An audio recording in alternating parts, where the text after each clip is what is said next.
Widmayer also hoping to do the same following Paula Murphy's victory this afternoon. Johnny Tartar, the Kiwi, who stunned Peter Wright in the New Zealand Darts Masters in the summer. He comes up against the dangerous Sean McDonald. Lorraine Hyde and Laura Turner go at each other, looking for a place in the second round, the privilege of playing number 1 seed Bo Greaves. And then the evening is finished off with Danny Porter, who's made the long trip from Australia. He faces exciting Dutchman Arjen Konterman. To day one here at the CT1 WDF Lakeside World Championship, and we go back to the men's competition. This is the home of World Darts. This is Lakeside!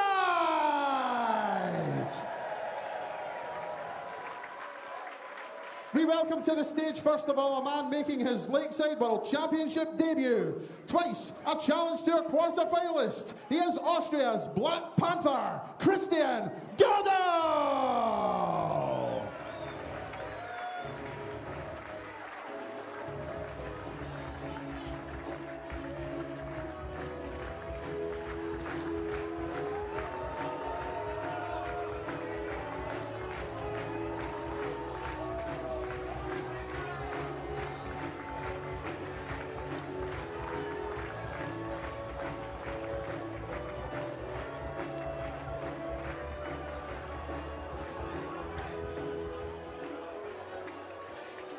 His opponent is a Challenge Tour semi-finalist this year, the former British Classic and Denmark Masters champion from England, Ruthless James Richardson!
Well, who needs an MC when James Richardson can seemingly get the crowd going all by himself? A proper darting walk-on anthem. A very good evening to everybody watching the second session of the WDF World Championship. This afternoon we saw wins for the likes of Sebastian Białowski and Rhys Colley, young stars looking to make their name on this stage. But James Richardson is a bit of an old-timer in comparison. He's only played on this stage once. That was last year. He lost in round 2 against Scott Marsh. But he is a player who has scooped big titles on the WDF stage before, the Denmark Masters and the British Classic. Arguably his most notable performance came at Alexandra Palace over 10 years ago now, beating the legendary Raymond van Barneveld, who's won enough titles on this stage back when he was pretty much at the peak of his powers. He is up against a man in Christian Goedl, who is a bit of an unknown quantity. Never won a WDF title. He qualified in the Assen qualifier at the end of last year. And since then, not really seen him play any darts. The only darts that we've got recorded are the host nation qualifier for the Austrian Euro Tour. So, Scott Mitchell, I don't really know what I'm going to expect from Goedl. No, all I can tell you, he's the second ever Austrian to play here at Lakeside, and obviously the first went on to be quite successful in the former Mensa Sulovic. One or two of you may have seen him on the telly box. Yeah, so And he's in his, I wouldn't say he's in his twilight years. He's 43 years old, and I think that's great. I didn't really start making the TV till I was 38, so I can't believe I looked like a youngster when I started before him then. But I think everybody from that region, if you're travelling from there to here, it's not because you're any sort of mug. You can play the game. Yeah, absolutely. He did what he needed to do to qualify to get on this stage, and seemingly has decided to put darts a little bit on the back burner this year. James Richardson plays darts everywhere he can, on any circuit, whether it's this, whether it's the PDC, whether it's the Modus Super Series. James Richardson will put his name to anything. 97. He's hoping to put his name to a 97 checkout here. And he'll get one dart at double 12, which 73. He just sends over the top of the wire. 41. Just having a little look through some info, and Christian actually made the last 16 in the World Masters in 2022. So that to me says pedigree. Second leg is Christian to That's exactly what he's just shown there. Yeah, nice start for Christian. James winning the bullseye, but already having his throw broken. Played the Irish Open last month. That was his last WDF tournament, Richardson. Got to the quarterfinals before losing to Ryan Hogarth.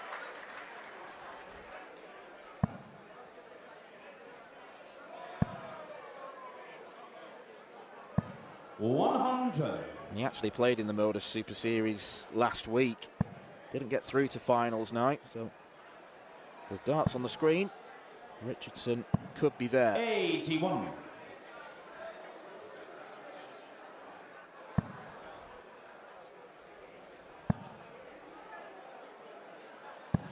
82. Been a good start from both players. Yeah, I like his throw. Goedl, he's not a lot that could go wrong with it. We all know about James Richardson. He seems to have been around longer than Martin Adams, and he's still only 49. Tough paper round up there in Nottinghamshire, I reckon. Those are the views of Scott Mitchell and not me, Dan McCarthy. 99. Can't keep hiding behind me, mate. There's only so many I can fend off.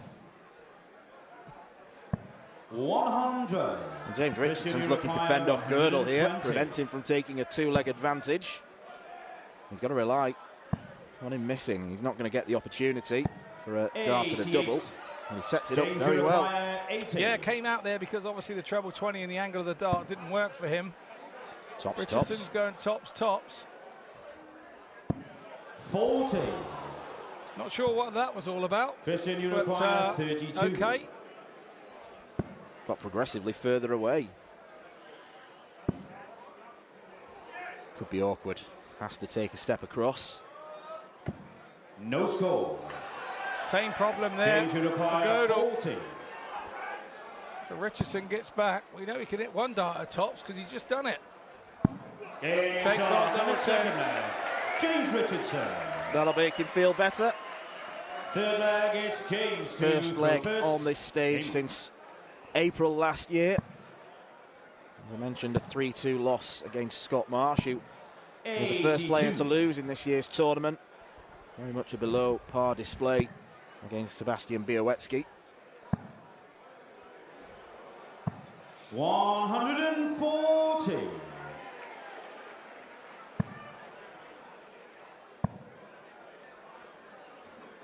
Darts clearly runs through the Richardson family. His son Josh is a pretty talented prospect. He's played on the development tour before.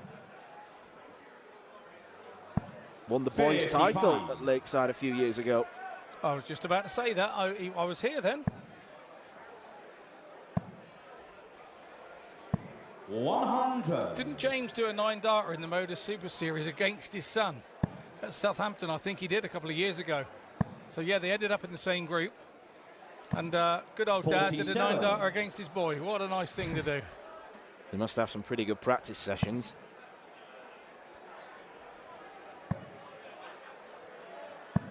100.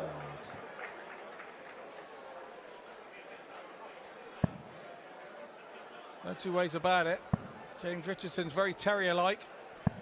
59. When he gets into a game, he gets into it big time.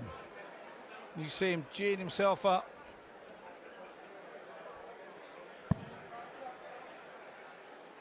$100. Have to take a big step across then to get the optimum angle. Should stay there. 100. Leaves a James two-darter. requires 76. So for Richardson to take the lead for the first time in the game. One dart at tops. One dart is all that he needs. James Richardson. And Fourth ruthless. leg, it's Christian. Was ruthless. First. Game.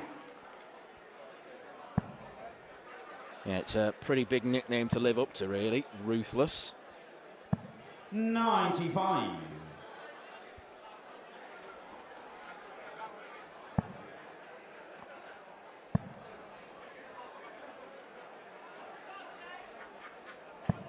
$45.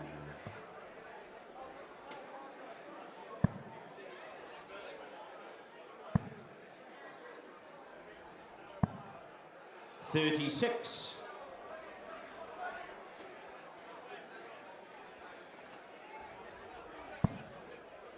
$85 was the best average we saw this afternoon, coming from Białecki in the first 55. match.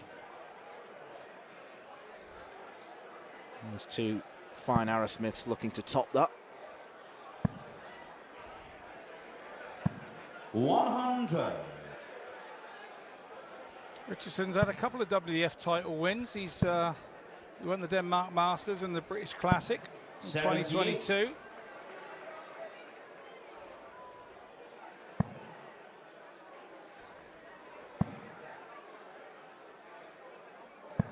$60.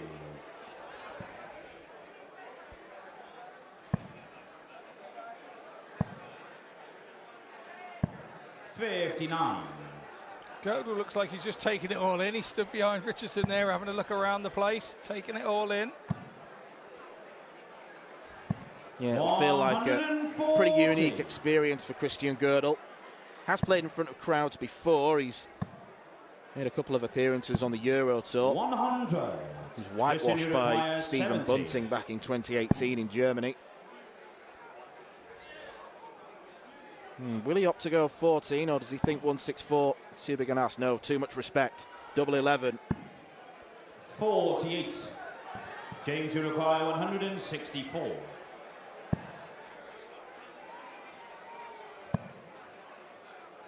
$164. He went for two treble 19s there. 60. Christian, you require 22. Went the new way, as I call it. So good dart that. Go straight No at it score. first dart. Oh, But that wasn't James, you so good. require If you're going to split it, 104. I like to let people have a go at a double and split it that way. Difficult one to get past. Richardson now thinking, where's he off to? If he goes any further out there, he'll have to get a ticket to get back in. Oh, he's back in the middle now. 64. yeah, Good tidy up. there was an argument to Christian, go you down to the require 16s there if he 22. wasn't comfortable with the light. He does split this one. Double 6. Now Madhouse.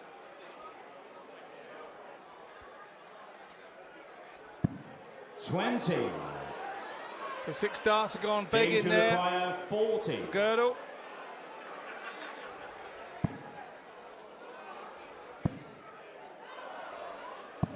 $20. 3 go begging there. Christian, you require Richardson. 2. 1 up and 1 in, we'd be saying down the pub. There's the 1 up. There's the 1 up. No There's score. the 1 in, but it's the wrong side of the wire. James, you require 20. Well, beginning to lose track of the missed doubles. Game shot. And Double the 10 first does set. go for James Richardson. It's a 25 darter to seal the first set. I don't think he'll care a great deal, just as long as he's got that magic number 1 by his name in the sets Second column. set, first leg. It's Christian to throw first. Game on. Christian did the right thing there, went to the table, had a sip of water, just took a little break for 30 seconds and then 100. came back in. It's like a fresh start. We were talking about this afternoon. Once that set's gone, you start again. 140.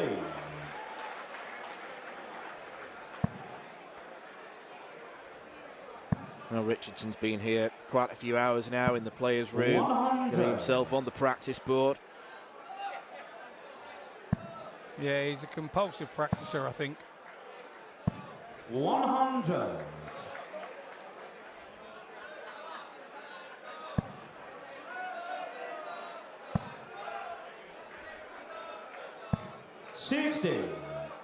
How long before a match on this stage did you like to arrive at the venue for? About 3 hours. 3 hours usually. 3 hours 100. And do your little bits of press if you had to do any or whatever, and just basically go through.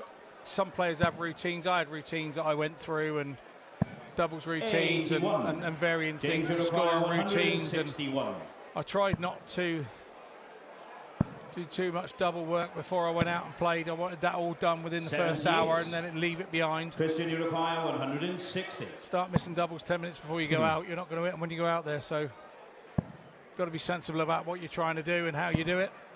43.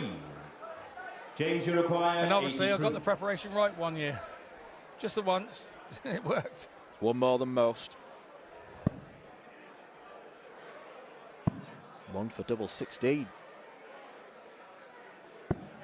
51. Well, I don't mind that shot because hitting the bull or 25 means you don't have to go back to the bull for the out shot.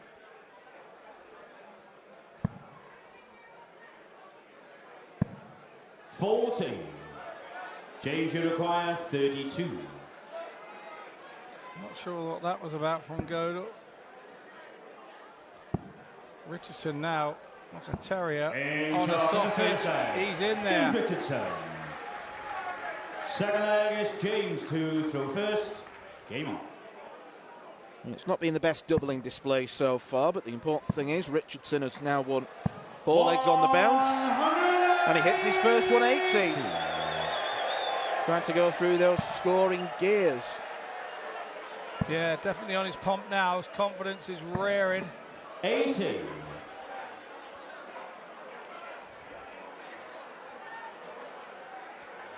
I thought that flight took a bit of damage then from Goedl when it bounced out. Really did. 85. The Austrian having no luck there with that bounce out.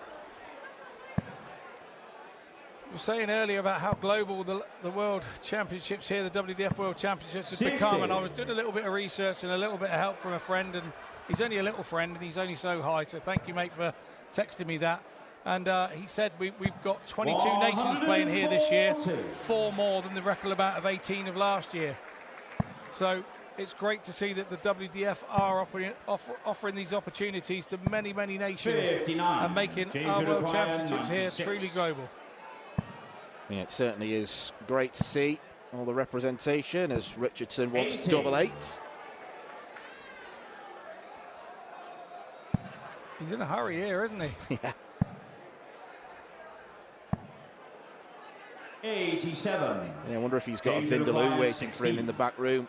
Maybe he's just had one. There's a reason he's in a hurry then. There's a reason he's in a hurry. In charge on the second leg, James Richardson. Third leg, Christian to throw first. 1 leg away. In record time, we've barely been on stage 15 minutes, I don't think. 60. Must be demoralising if you are on the wrong end of a really, really quick game. You almost wonder whether it was worth the time coming. You wonder whether it was your year travelling to get here, I promise you. All your friends are in the crowd. It's heartbreaking. It really is heartbreaking, but it's character building also. 119. Good pick up there from Goedl, but 96. Richardson picks up another treble. 44.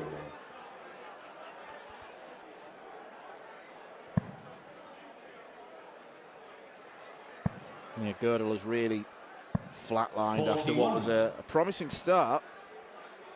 Yeah, it really was. I thought, hello, here we go. But Richardson got a head of steam up, got the coal fire burning. 100.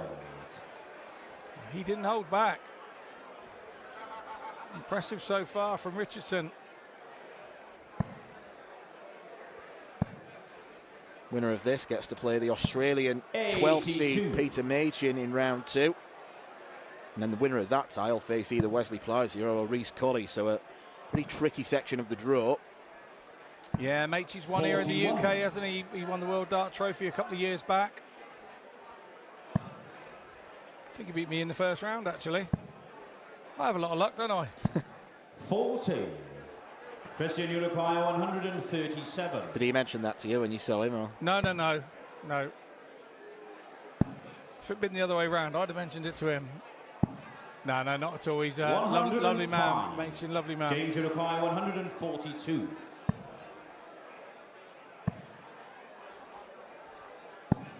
$90. Christian Goedl hasn't had a dart at a double since the Fafathon that ended set 1. These are well thrown darts, just not going in. There we go, we're in the bottom corner. Shot and he deserved that. Christian Goedl. You could hear the collective ooh in the crowd then. Fourth flag is James. Well, I didn't think they knew whether it was in or not. One or two have been in since 12 o'clock. Went out like 20 past 7 in the evening. 140. Well lubricated, I think is the word we'll use. Refreshed. Refreshed, yes, I like it. 60.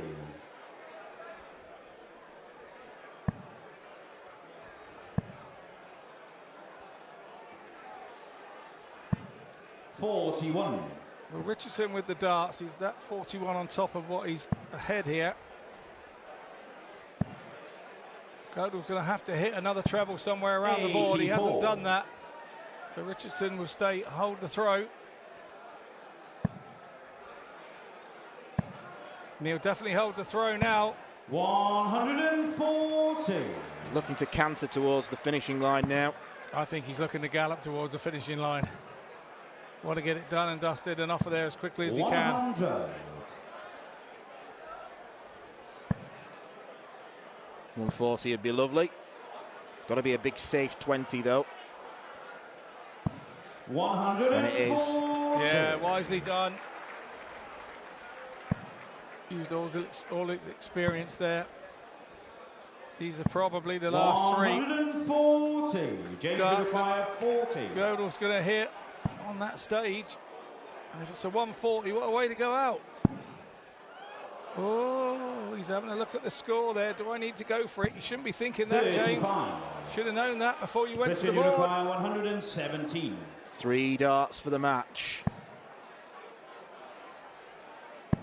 To save himself, Goedl wants tops. 77. Oh, that's unfortunate. James, you require 5.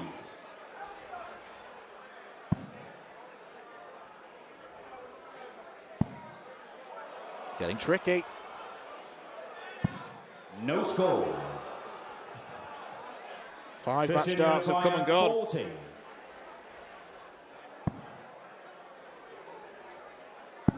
And shot on the fourth flag, Christian Goedl. Goedl gobbles double 10. It's all about how Richardson reacts now.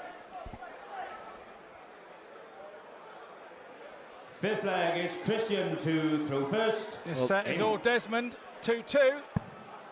Well, the galloping James Richardson, he hasn't fell down a fence yet, but he's made a mistake over one. Just lost a bit of momentum. He just clipped the top of the hurdle, didn't he? Yeah. He didn't get toppled at beaches, he just clipped the top of the hurdle on the canter in. But it hasn't affected him any. 137.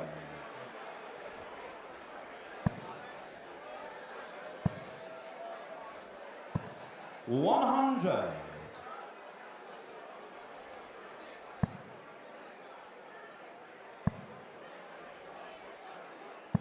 140. How quickly this sport can change. Goedl looked like he was going home with a whimper just a few moments ago.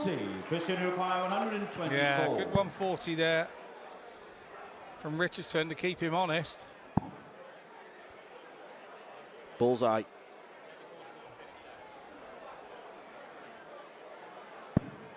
And he can't take it. And that's a 13 as well, so it makes it awkward. 140. So he will be coming back at the 37. 60. This is to save the set and go one apiece.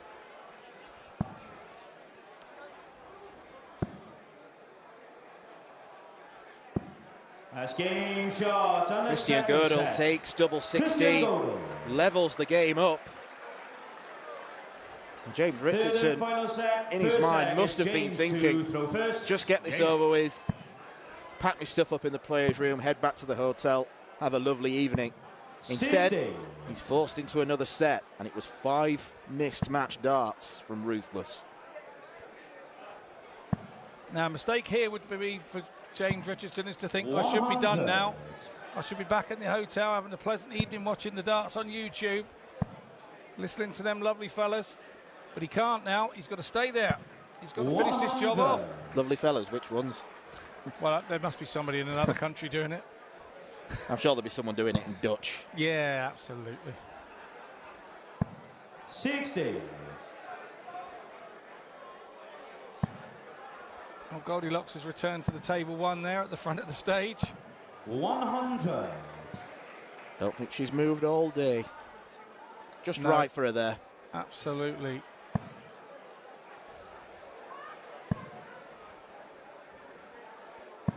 $60.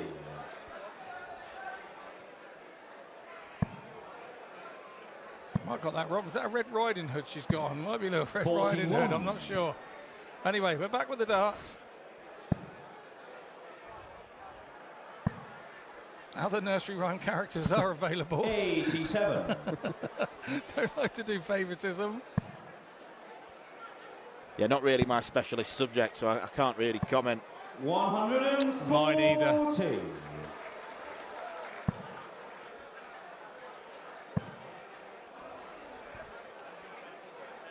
Treble 18 would be the usual switch. 134. James requires 60. I'd have filled it up and left 14, me. Put him under pressure. Wow. Hole in the 20 on leave it, that would have been good. James Richardson. And what a marker it proved to be. Christian A marker it did prove to be.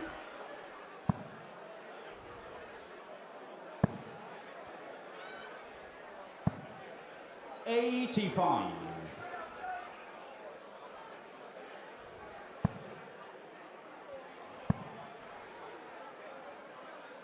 We mentioned earlier about the bull up in the back room. 60. This could be how important it is for Richardson to have won it, so he gets 2 bites at the cherry to start a set. 40. Big deflection there from Christian.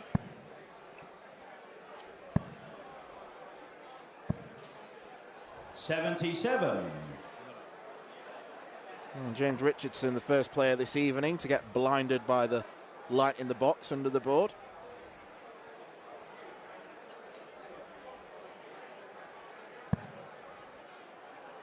And the referee didn't help him out there much. 59.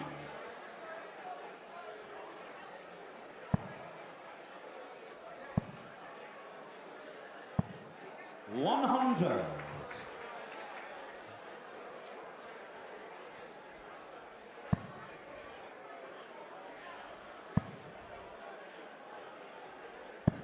$97.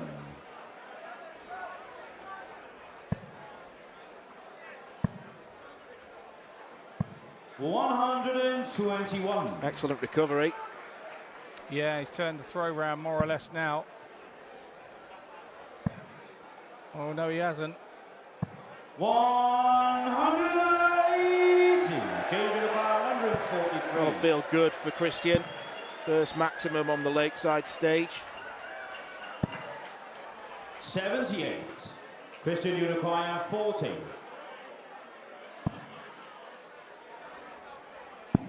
Game Game shot in the second leg, Christian Goedl. Second time of asking. Christian Goedl gets the game back level. Third leg is James to throw first. Game.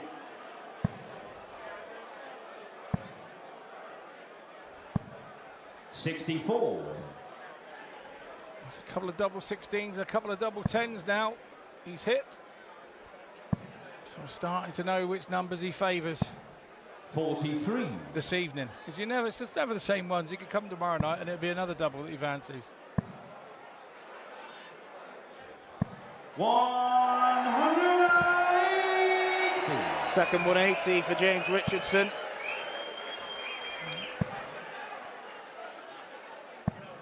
$45.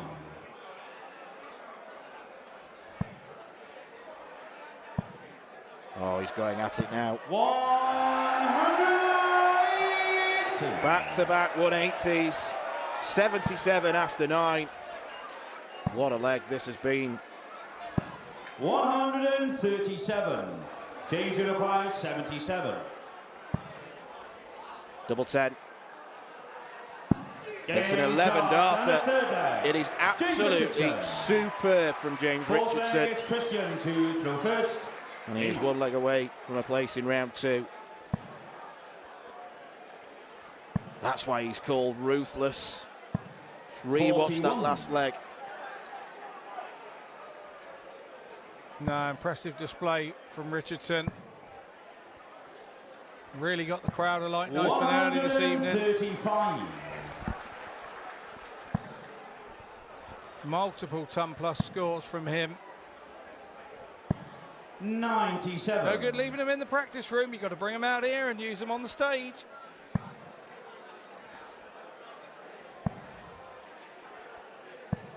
$41.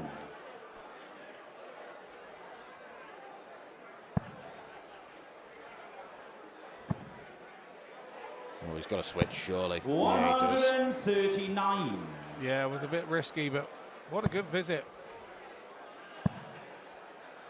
Richardson needs a ton to go with him, and he hits a 140. This is good stuff from Richardson. 3.5, 140.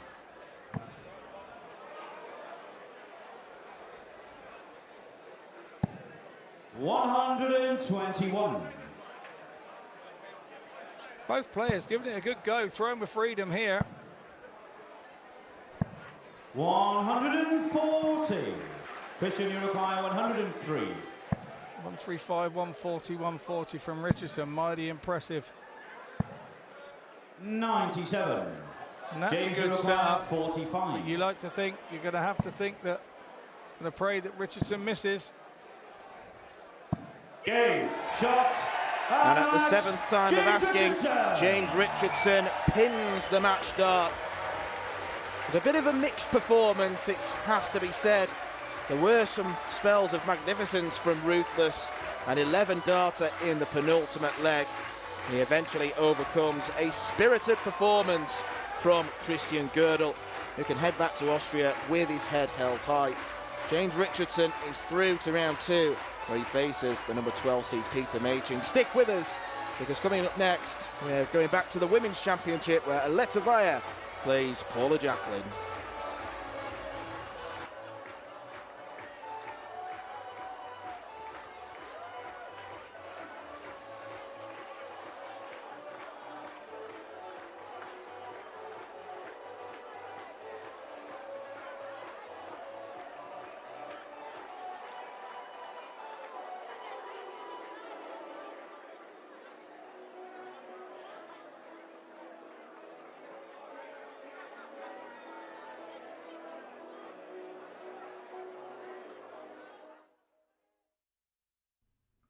This program is brought to you by Benji Marine Engine Repair and Trading, specialized in Wärtsilä engines with a 24-hour-a-day, high-quality, worldwide service.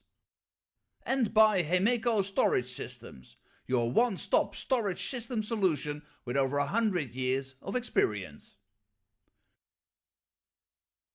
The 45th annual Widmayer Fleetwood Memorial Las Vegas Open will be held from January 19th till the 21st. Sin City welcomes you to come and play in the entertainment capital of the world. Both men's and women's champions will win places at the 2024 WDF World Championships. The Romanian Darts Festival is from January the 26th till January the 28th. Come join the party in Bucharest. Register to play by Wednesday the 24th of January. The Toto Dutch Open Darts is held from February 1st till February 4th. Registration is open until January the 16th. The Toto Dutch Open Darts is by far the largest darts party in the world that you should not miss. And the men's and women's champions go to the Lakeside in December 2024. The Swiss Open and Helvetia Open tournaments are held from May 31st till June the 2nd. One of the longest running tournaments in Europe invites you to join them in the most beautiful surroundings you'll find in Europe. The Swedish Open and Masters is held from August 16th till 18th. A popular tournament for many of Europe's best aerosmiths. For more information on each of these tournaments, go to the link in the description. A special thank you to our tournament sponsors Widmayer, A&G Travel Group, iDarts, Dart Connect, CT1 and Quiff.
Ladies and gentlemen, we now return to the women's competition here at the 2023 CT1 WDF Lakeside World Championship. And we welcome to the stage a lady playing in her 7th World Championship.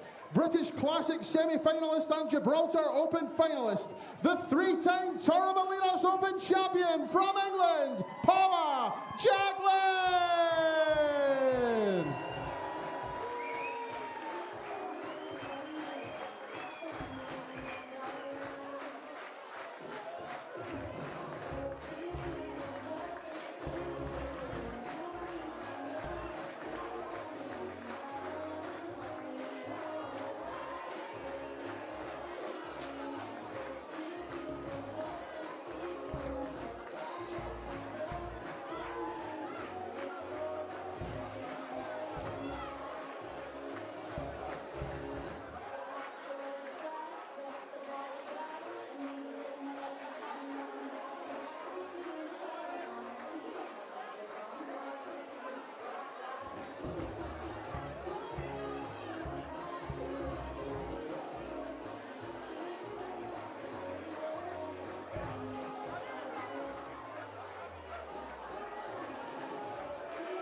Her opponent makes her Lakeside World Championship debut, the reigning Croatian Open and Czech Open champion from the Netherlands, Aletta Wajer.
Welcome back to Lakeside, where we play our third game in the Women's Championship of the tournament so far.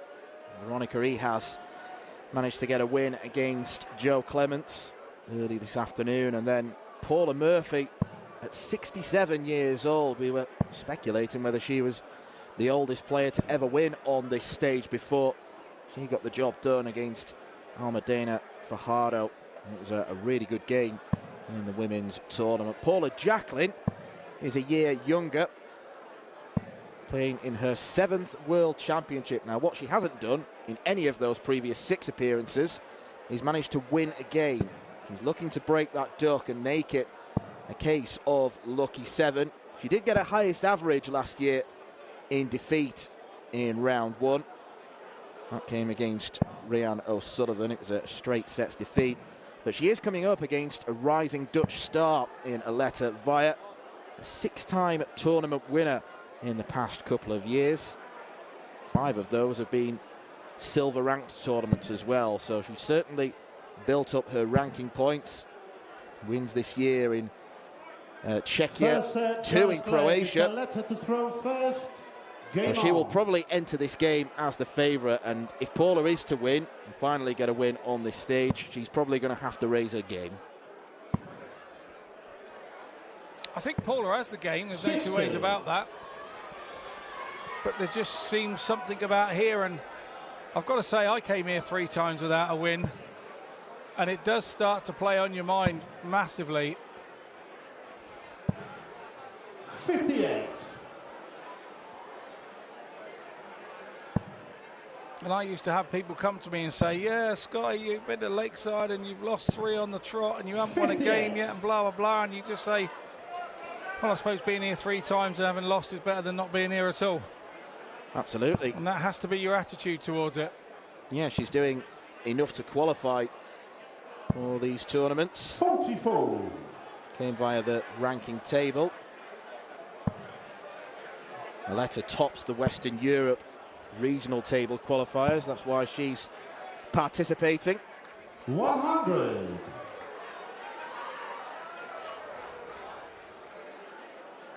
I think she's rivaling Peter Wright and Wayne Mardle for loudest shirt.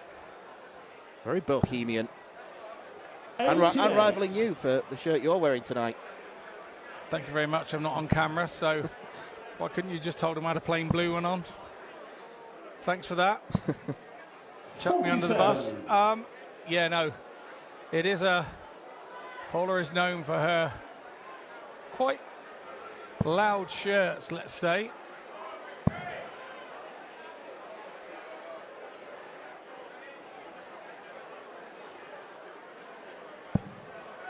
$57.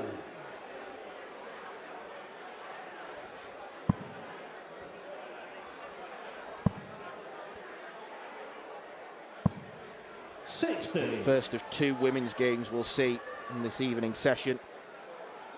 Second one is the penultimate game. It's Lorraine Hyde against Laura Turner. Really fascinating contest, that one. And a chance to play 100. Greaves as Paula Jacklin does land a treble, so she is first to a finish. And Aletta should get to a better one. 99. Paula, you require Good thinking there from Aletta. 154. Having to go down to the 19. She had a wobbly one in there.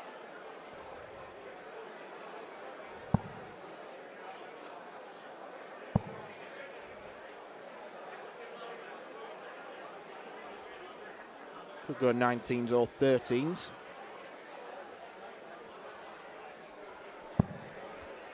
$94.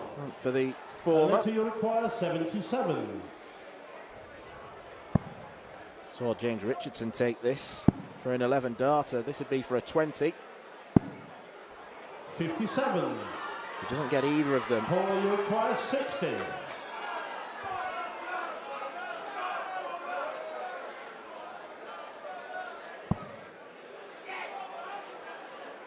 Plenty of room to the right, and she finds it. What a corner. Paula Jacklin.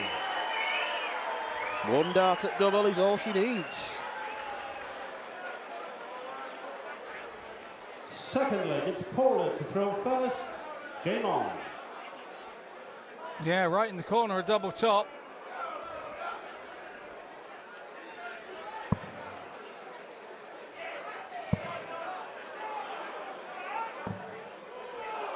$135. Mega deflection.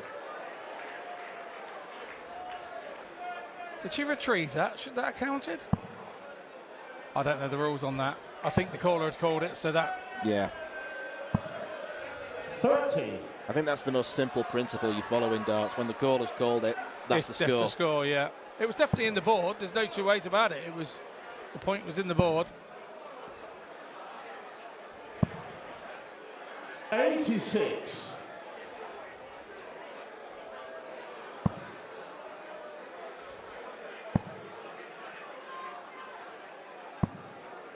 $45. Winner of this plays D to Hedman, so if it is Paula that gets through, I don't want to speculate about what the combined age is. I don't think I dare. I'd have to take my shoes and socks off, I think, to have enough digits to count. 60. Playing well is Paula, averaging around the 85 mark. Yes, we're a leg and a half into the game, but the signs are promising. 100. 4 trebles in 12 darts.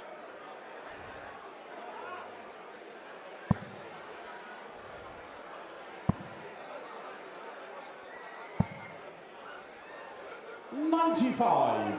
Paula, you require 80. Seen players come unstuck on this 80 checkout today. Just stay straight like that.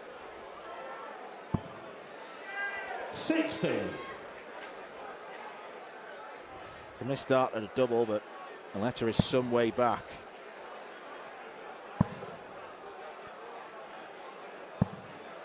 $45. I think Paula's county team, Paula, Lincolnshire, you're playing up the 20. road in Hampshire. And Southampton.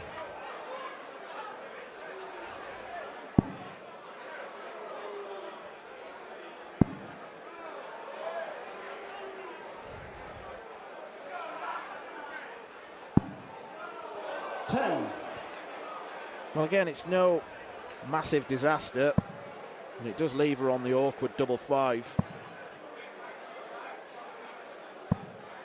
43. Well, Aletta's nowhere near in this leg.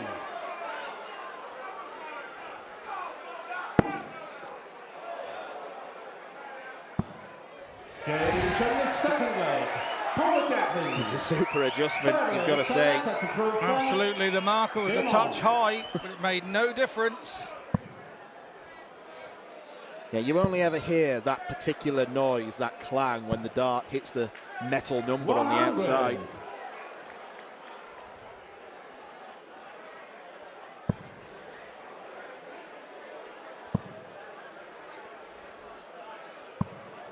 81. First of 2 sets in this rapid-fire first-round format. There's very little margin for error. 140. No, there isn't. Very cutthroat.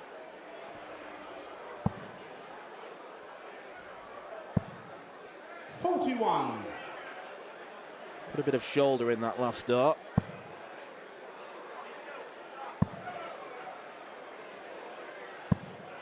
$81.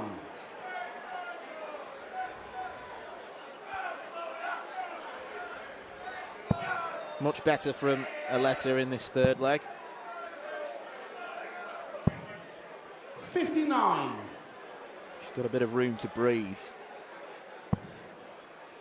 She has indeed. That's a way of just 60. not kind of finding any consistency.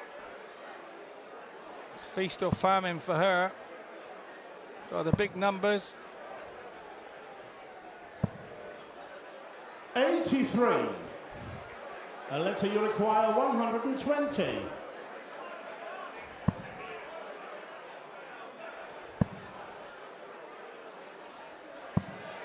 60.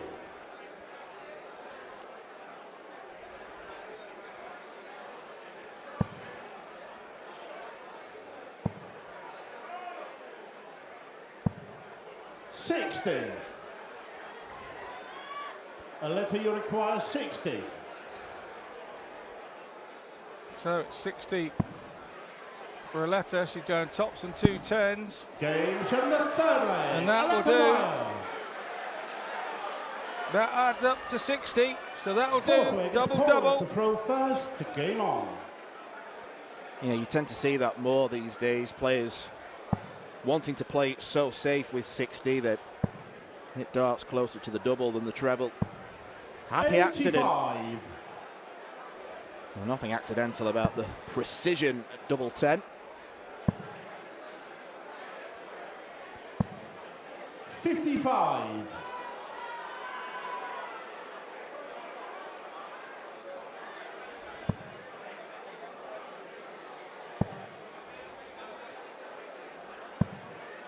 68.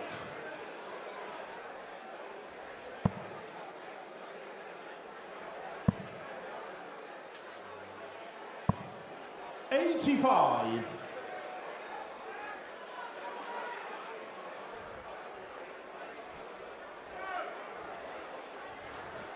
'I mentioned Paula Jacklin's rotten record in this tournament. Not only has she never won a match, she's never won a set.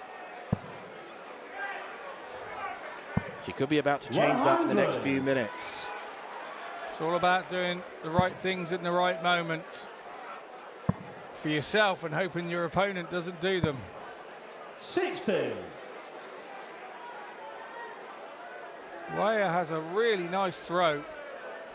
It's a positive throw. It's a straight throw. 34.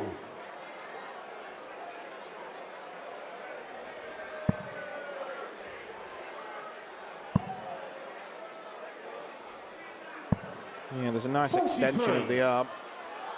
Nice little scallop in the dart where she holds the dart.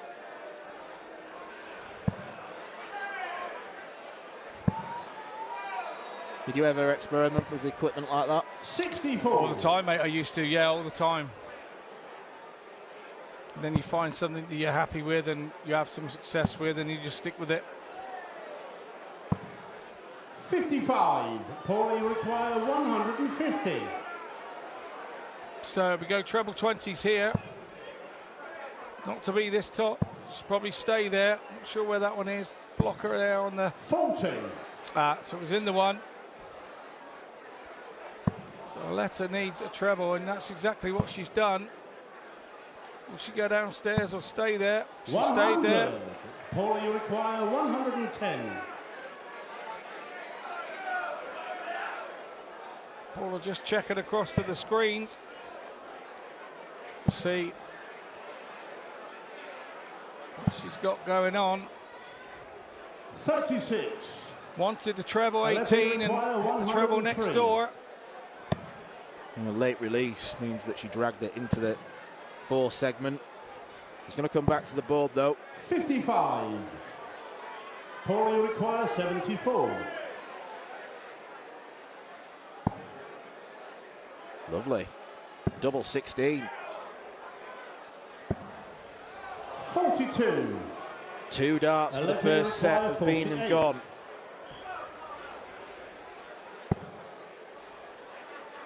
Letter's going to have 2 goes herself. Some way wide. Double 12. She gets it. From the 4th leg, Wajer. And once again, it's a magnificent adjustment. Because not only the first one was high, wide, and handsome. 5th leg, it's the second one first. On the button. Game on.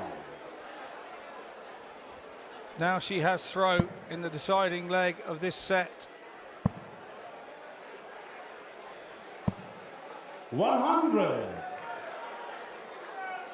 I have to say, Jacklin was really motoring at the start of this set to go into a 2-0 lead. She's going to be cursing 59. If she loses this set. She was in such command after 2 legs. Yeah, she really was.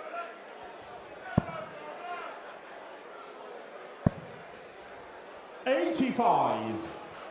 She has brought a few with her tonight. There's 800 in here tonight. 800 tickets sold. 43.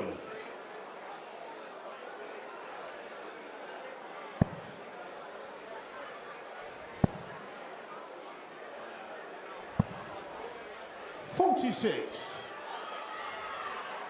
Turns the corner for a letter, but still within reach of a double treble visit from Jacklin if she can achieve it. And she 100. achieves a single treble visit that puts her right back in the game. Down on 299.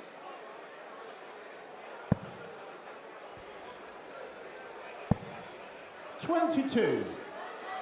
I think you could see the look on Aletta's face there. She wasn't happy with that 22.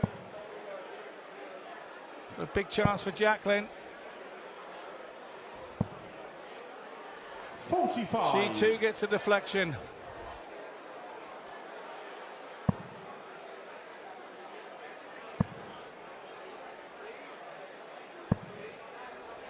$60. All 3 round the 60, you could say they were on the wire. You could, but you shouldn't. And I did. 47.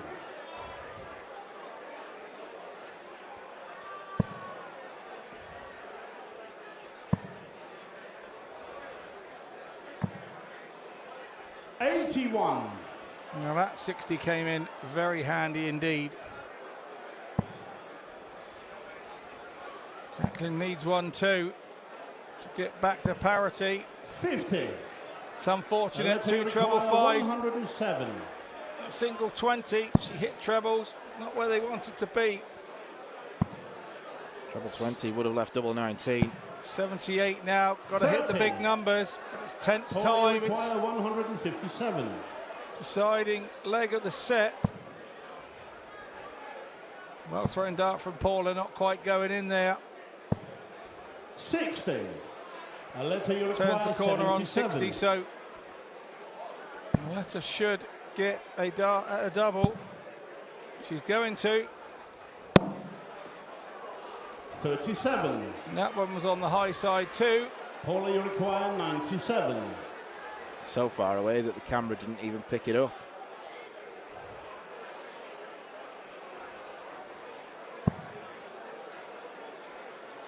Treble 18.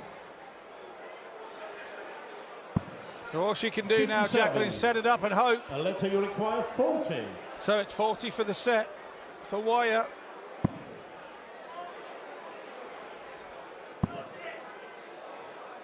Down for double 10. 30. Aletta Wajer wastes the chance. Paula, you require 40.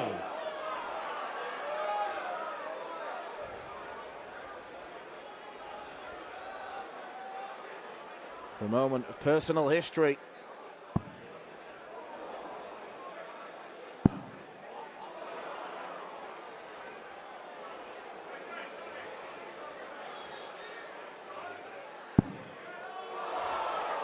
30. Not happening for her.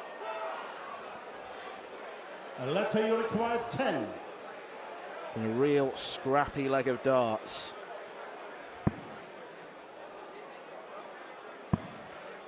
And it goes in finally. Aletta Wajer takes the first set. And Paula Jacklin will be raging. She's missed 5 darts across the last 2 legs. Game on. It should have been her set. It isn't, and now she's going to pick up and recover herself. She hasn't got to worry. She's got the darts in this set. She has to convince herself. 16. But that's always hard when you've had 3 darts at a double to win the set. Because your opponent could head off into the wilderness with the confidence of taking that tense, nervy set. Aletta opting not to try and go for the 180 because of how the second dart was dangling out of the board. Yeah, I totally agree. Aletta actually 41. has 6 WDF titles, and she currently holds 3, the Croatian and Czech Open and the Croatian Masters. 42. So she's had a good season. 100.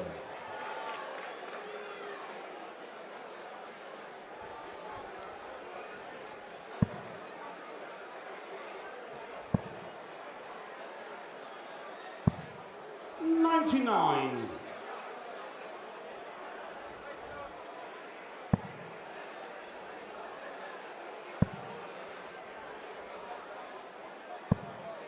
76. Yeah, big last start there, and then a treble.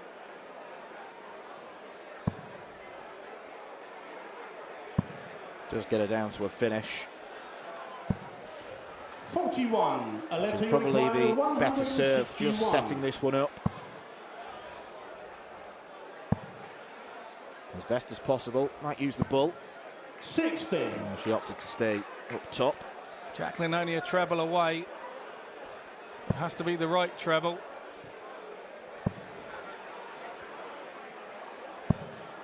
59. Aletta, you require 101.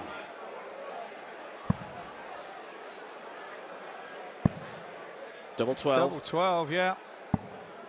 89. Paula, you require 155. Well, this would be some way to get back in it. Too big an ask. 68. Aletta, you require 12.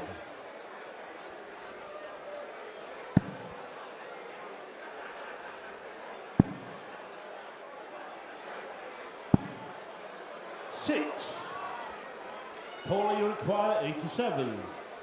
If she gets back, it'll be awkward double 3, but Jacklin with the 87.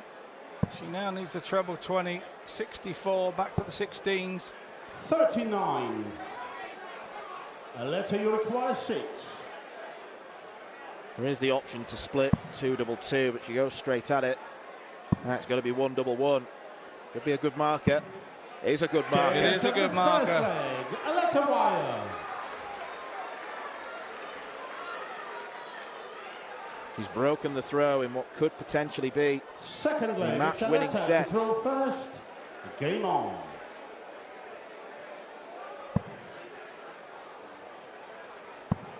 I don't think she'll be particularly happy about how she's played, but 100. she's doing the right things at the right time, which is all you can ask for.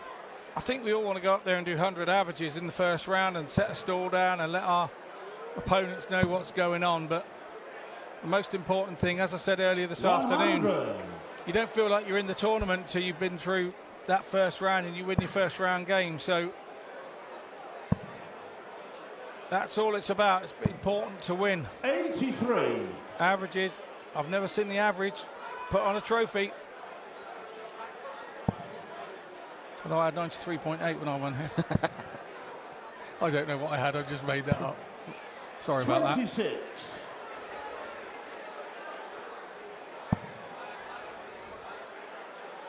Might have to look that up in between the next game. Yeah, random guess. 54. I had no idea what the average was because I didn't worry. Just wanted to put the check under my arm and go back to the players' room. 61. And look at the names on the trophy.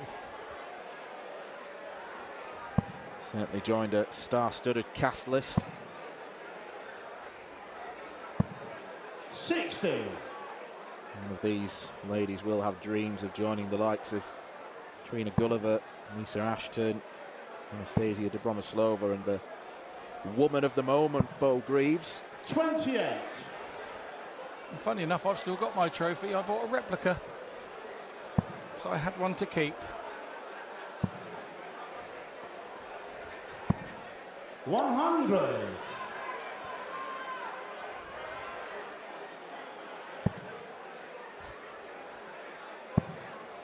Aletta Wajer finds herself down on 104 when she returns. 58. Aletta, you require 104.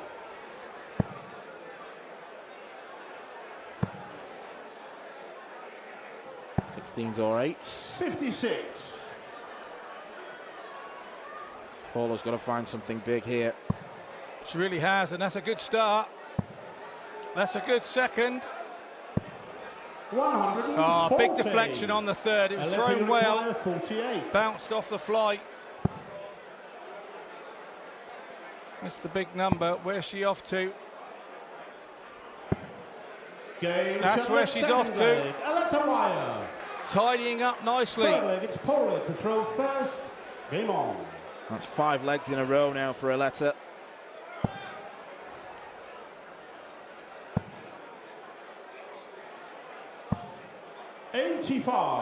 Jacklin throwing to stay in the match.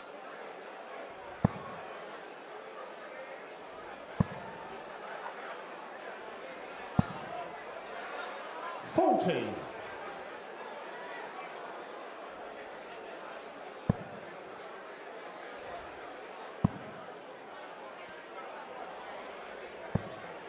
$60.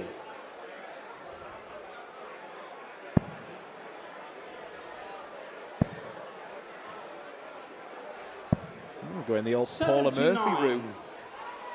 Yeah, starting on the 19s. Sure, the spotter like that. Oh, this is good from Jacklin. 100. Bit of a do-si-do on the hockey there between Jacklin and the referee as he stepped across to see where the other two were. 99. 99 keeps Wajer in touch. 60.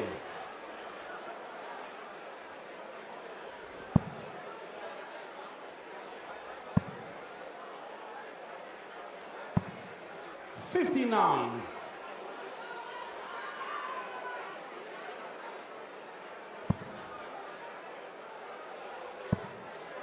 She hasn't had a dart at double yet in this set, Paula. 40. I was going to say she should change that, but maybe not after that poor visit of 40. Still may well do. Aletta, 24. a wrong Paula time to have 156. stray visit.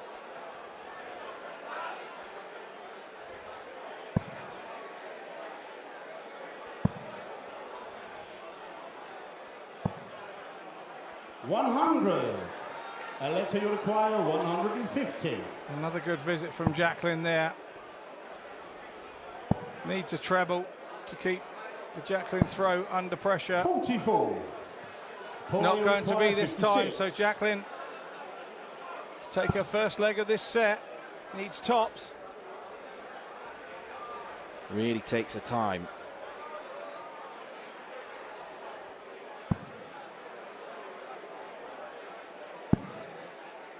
No Oh, score. she's bust a score. Aletta, you Wrong require bed, went next door. 106.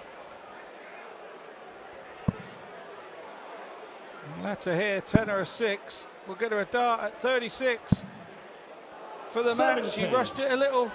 Paula, you require 56.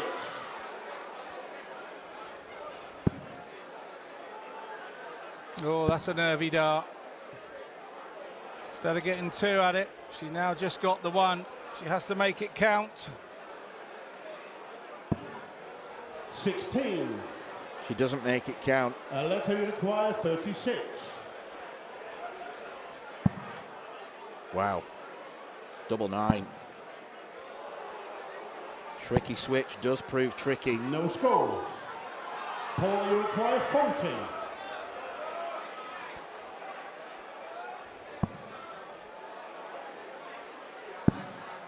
Oh, it's the second time she's same bust the mistake score. again. Same mistake again.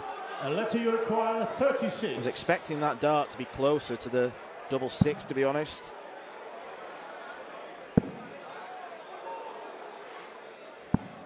Six mismatched darts now. This is a tense 18. time. Jacklin goes back to the table, Paul, you require convincing 40. herself that it's her turn. And it's her time to hit the double.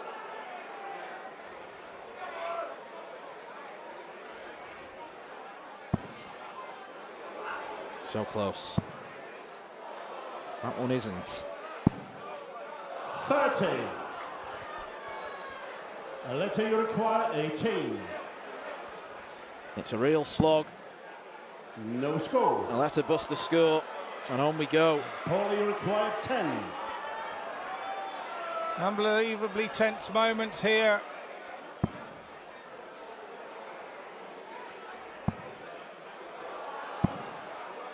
Six. Letter you require 18. That's 10 missed darts at a double now for Paula Jacklin. And Aletta Galetta Wajer shot. doesn't miss And that the one. match. She Aletta takes the Wajer. match by 2-0. And Paula Jacklin's Lakeside curse continues. Still she awaits her first ever set in this tournament. Aletta Wajer knows she'll have to play an awful lot better in round 2 if she is to defeat Dieter Hedman. But she did enough to get the job done. Aletta Wajer has beaten Paula Jacklin by 2-0.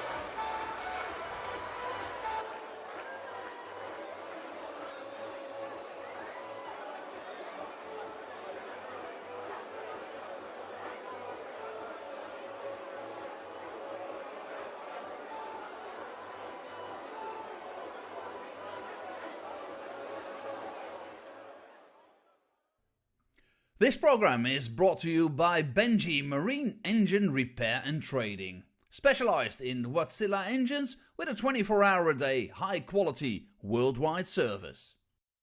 And by Hemeco Storage Systems, your one-stop storage system solution with over 100 years of experience. The 45th annual Widmayer Fleetwood Memorial Las Vegas Open will be held from January 19th till the 21st. Sin City welcomes you to come and play in the entertainment capital of the world. Both men's and women's champions will win places at the 2024 WDF World Championships. The Romanian Darts Festival is from January the 26th till January the 28th. Come join the party in Bucharest. Register to play by Wednesday the 24th of January. The Toto Dutch Open Darts is held from February 1st till February 4th. Registration is open until January the 16th. The Toto Dutch Open Darts is by far the largest darts party in the world that you should not miss. And the men's and women's champions go to the Lakeside in December 2024. The Swiss Open and Helvetia Open tournaments are held from May 31st till June the 2nd. One of the longest running tournaments in Europe invites you to join them in the most beautiful surroundings you'll find in Europe. The Swedish Open and Masters is held from August 16th till 18th. A popular tournament for many of Europe's best aerosmiths. For more information on each of these tournaments, go to the link in the description. A special thank you to our tournament sponsors Widmayer, A&G Travel Group, iDarts, Dart Connect, CT1 and Quiff.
Ladies and gentlemen, we now return to the men's competition here at the 2023 CT1 WDF Lakeside World Championship.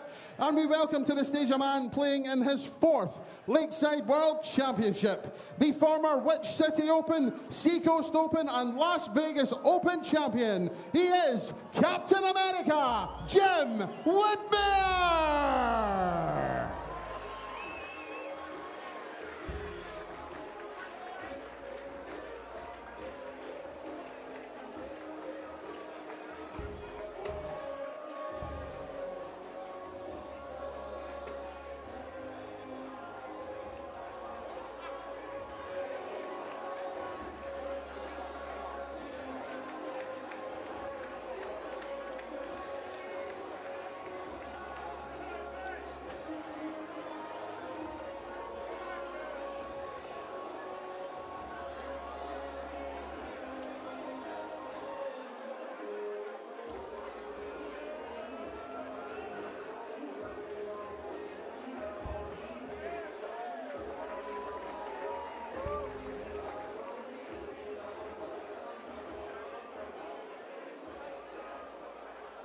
Jim's opponent making his Lakeside World Championship debut is a former Budapest Masters and twice Budapest Classic champion, the reigning Hungarian Masters champion from Hungary, the planner, Patrick Kovacs.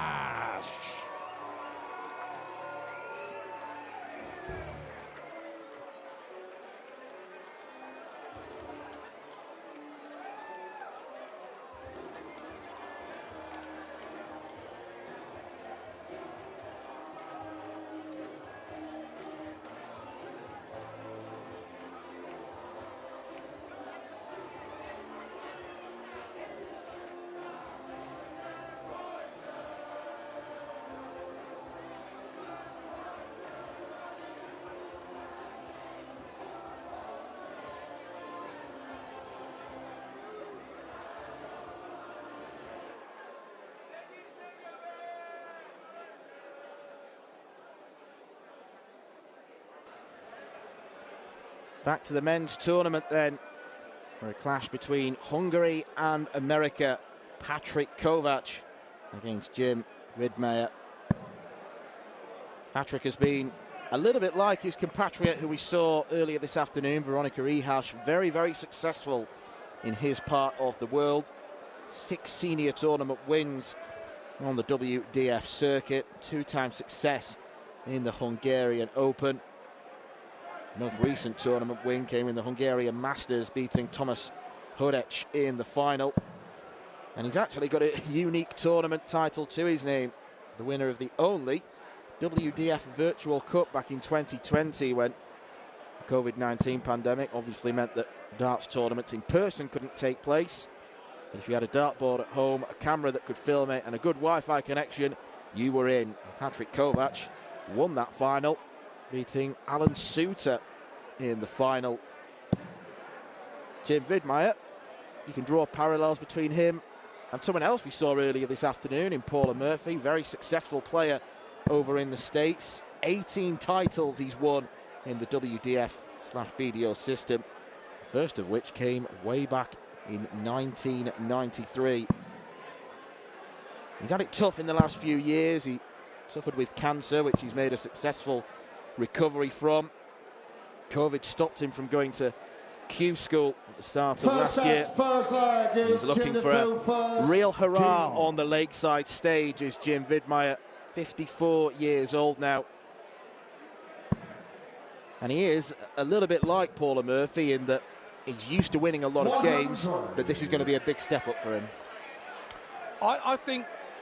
I don't think so for Jim Wid. I think Jim's been here enough times now and played enough times over the pond here that he knows what it's all about more now than ever. And I think there's some great talent out there in the American men's game as well. So the CDC out there is coming forward, and Jim, I know, has been elected chairman of the American Darts Organization, so he's now getting involved with his experience of running the organization And that's a good thing. 56. Yeah, I think it's fair to say in Jim's defence, he's had some shocking draws in his previous 3 World Championships. 2014, out first round, lost to Stephen Bunting. 2015, lost in the second round to Martin Adams. And then in the prelims 4 years ago, he was beaten by Nigel Hayden 3-2. He certainly knows how to pick him. He really does, because 2014, Stephen Bunting went on to win it. 2015, Martin Adams nearly went on and won it. Yeah, who won it that year? No idea. And yeah, no, exactly. He's a class act, and I remember spending some time here with him, and he was trying to teach me how to play cricket and the tactics of how to play cricket. He is a masterful cricket player in America. He knows all the tactics, and he just said the more you play it, the more you work it out. 58. And every time I went somewhere thinking I was going to get him, he went somewhere else, and I was going, why have you gone that way? And then he would explain to me why, and it still made no sense whatsoever. He is a masterful 52. darter. Should clarify, by the way, that is darts cricket. I don't think he gave you a helmet and a set of pads, did he? No.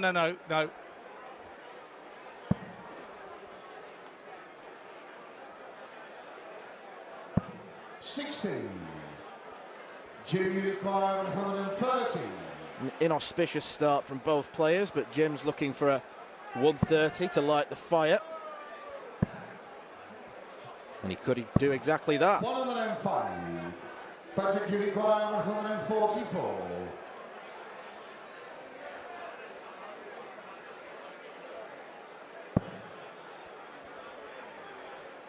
Doesn't like that one jot.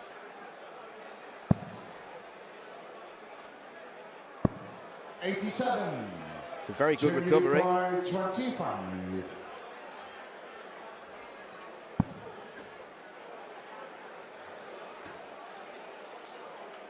Seen that a bit too often today.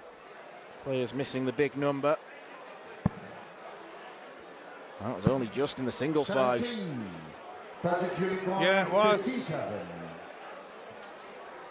So 57 for Patrick. Is this the first ever leg a Hungarian darter has won at the World Championships? 37. No, it's not to be. Junior 8. 2 missed darts apiece on the outer ring. Fifth time of asking. Jim Widmayer takes it, holds his throw.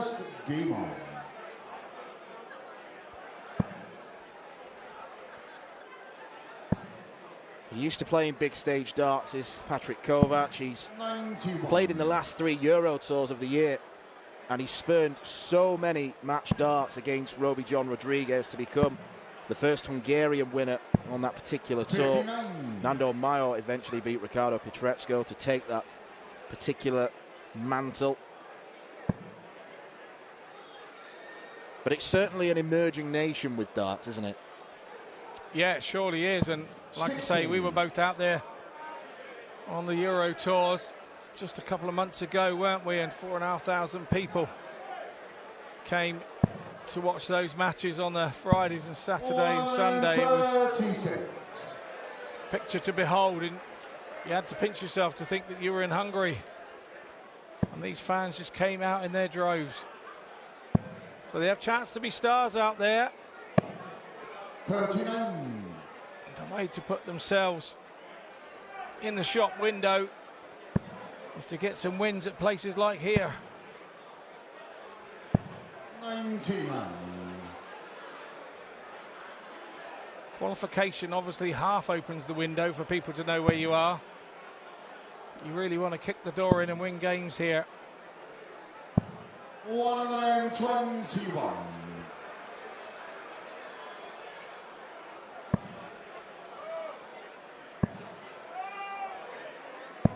123. Certainly displays his national identity on his shirt as Jim, doesn't he? Yeah, there's no doubt where he comes from. He was based in New York for many, many years and moved down south. remember, he used to work for the equivalent of the council in New York, and when it snowed, you'd find Jim would be on a grit machine or a snow shovel for 12 hours at a time, clearing the roads of New York. 36, better you require 50. Fascinating fellow to have a chat with.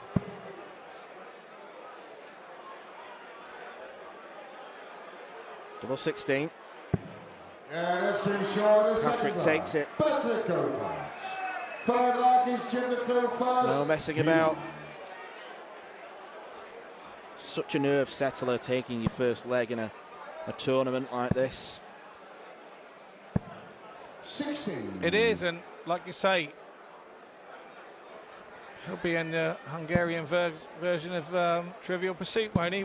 He was the first guy he was the first Hungarian dart player to win a leg at the Lakeside. Yeah.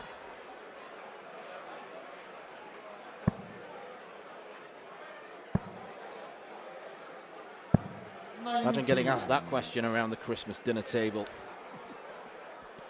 And not remembering the answer, and I actually commentated on it. Yeah, that'd be about my luck. That would. 140. Sure, there'll be many blank faces.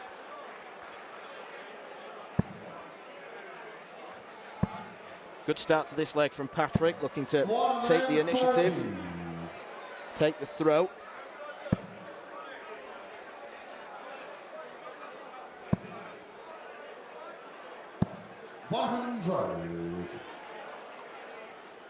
Love that last dart.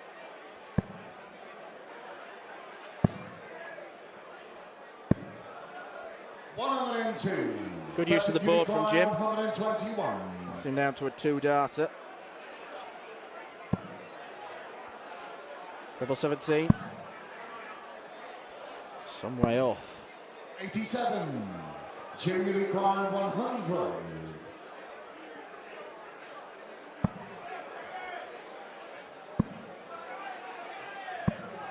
Teased us with the old tops, but Patrick is going to come back for double 17 unless he opts to split.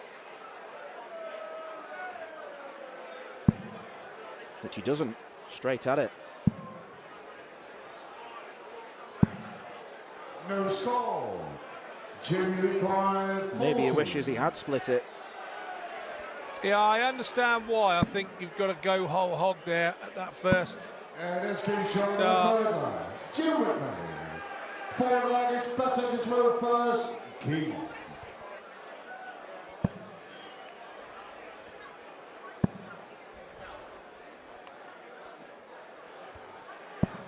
$41.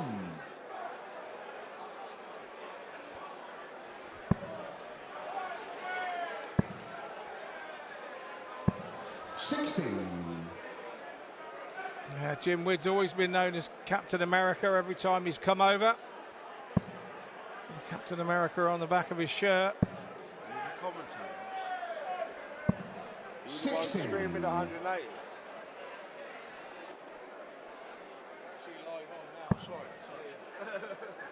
I thought you were screaming 180. 136.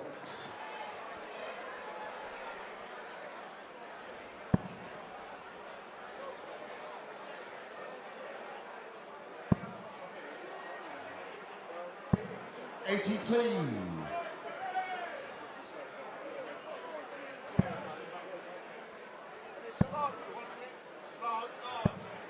53. Lost its way a bit, this leg here in the middle. Here we go. It's found its way again now. 140. All you need is a little pep talk from Scotty Dog. Well, whether it was a pep talk, I was just trying to make head to tail of where it was going wrong, really.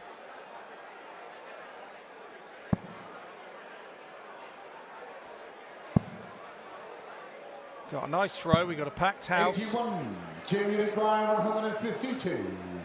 Over 800 in this evening.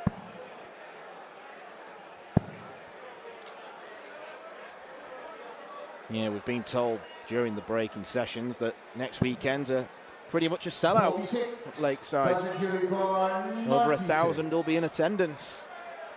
Yeah, Friday has a few tickets left. Sunday, the finals day, has a few tickets left. Saturday is sold right out. Double-double. 77. You can't follow it. Jimmy required 106. For the first set. He wants double 16. 74. Patrick required 19.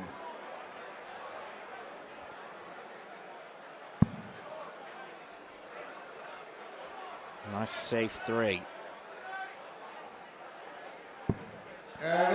Going all the way in this first set. Fifth flag is Jim the throw first. Game on.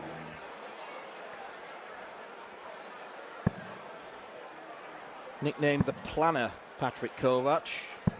Don't know if he works in logistics or something. I don't know the origin of that nickname.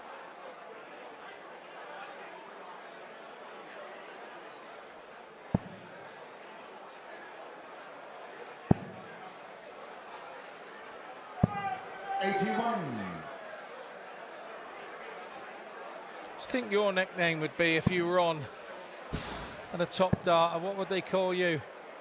Probably something derogatory. Yeah, but you're not allowed to have naughty names now. No. I don't know what I'd pick. I think I'd have to let someone pick it for me. I'll call you Dan the Destroyer. 81. I like it. We'll go with that then. So would we put like a person with an axe in his hand or something, Yeah. or a club on your back, or would we just or a microphone? Yeah, microphone in your hand. Good time to get the first maximum of the match. And even a maximum to follow up from Patrick wouldn't leave him on a finish. Dan the Destroyer, we could put a big boat on your back. Could be a ship, a boat. Yeah, we'll keep working on that one. And you just keep practicing the darts, all right? Just in case. It'll take more than practice.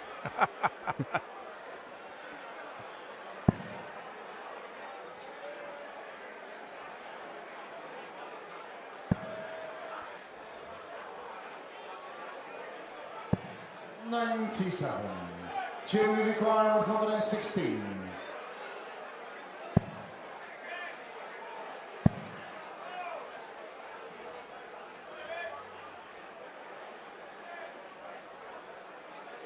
$78 left. 56. Jim went hunting for the treble 18. Came up short.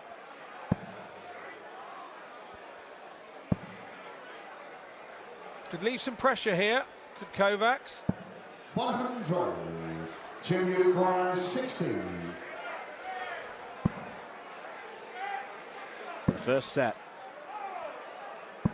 Yeah, this game showed Finally he gets it. Jim Widmayer. Second set, first leg. It's better to throw first. Game on. Could have won the first set in the last leg, but it matters not. Jim Widmayer halfway to victory. Yeah, the 54-year-old using all his experience there. He's been here and had 57. that task set him before and probably not converted. You've been here a couple of times before. You learn to convert those so that you can stay here longer in the week. 88.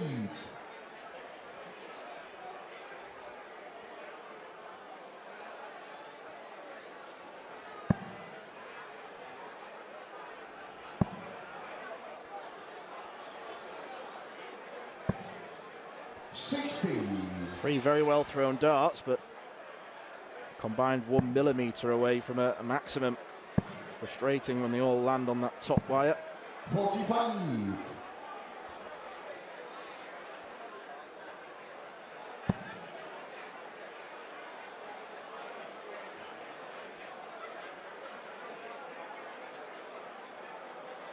I don't know if Patrick is feeling the chills a little bit. He's one of a number of players. It's more of a modern phenomenon who wears the skin underneath 84. the shirt.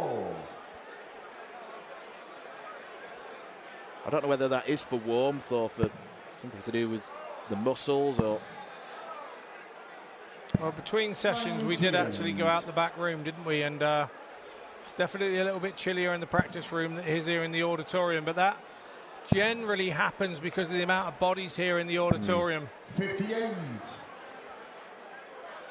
And there's some big sort of glass windows that go out towards the lake out the back. And I don't want to be an old man, but if the curtains aren't drawn, it does let the cold in with the cold glass. So maybe the curtains should have been drawn earlier today.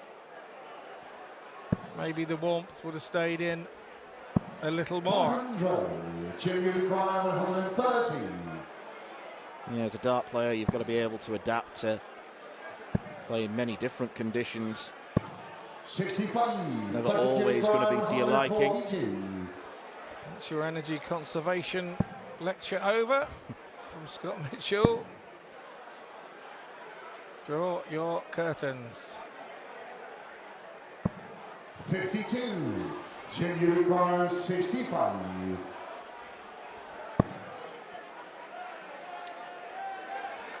14 left. He could either go for the 19s or 11. Chooses 11. 25. Patrick requires Doesn't 19. get tops. May only be one dart at the bull for Patrick here. Instead, it's 2 at double 15. It's a nice marker. 60. Junior require 40.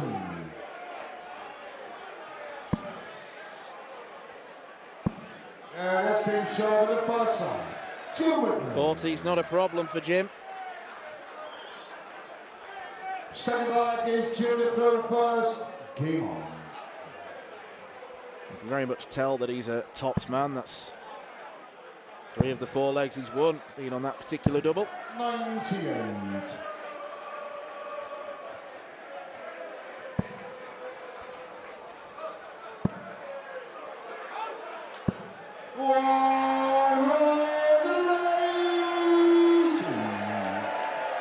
There's max for Pat. 22.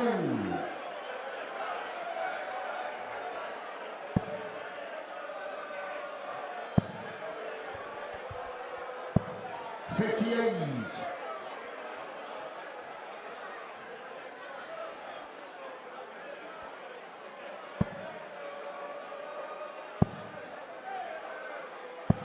$96.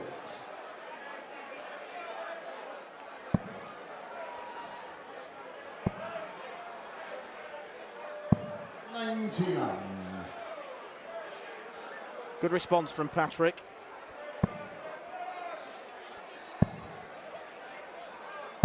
$96. Patrick require 164.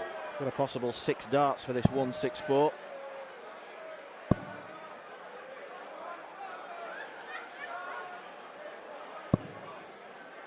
$119. It was a very soft tip shot, that. Yeah, very. I think he was working for the 25 at the worst there. 137. Patrick require 45. So pressure on the 45 for Kovacs.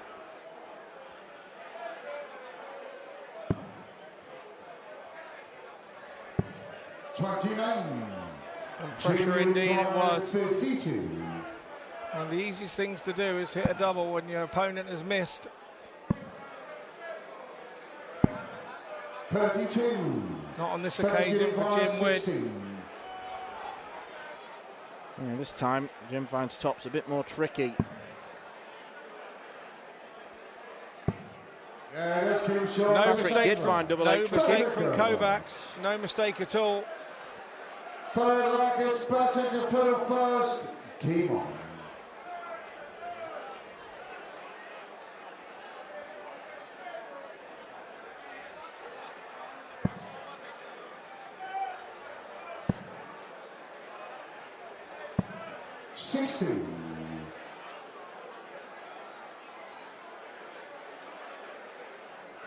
At least that flight didn't go in the light box.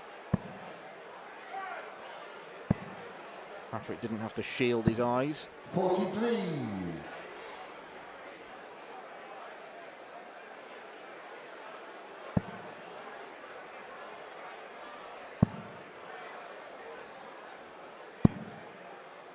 75.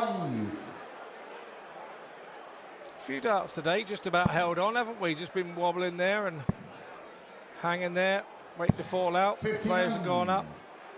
Yeah, we've seen quite a few bounce outs as well.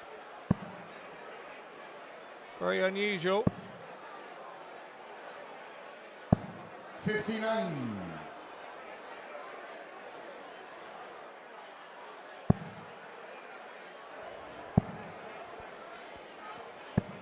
58.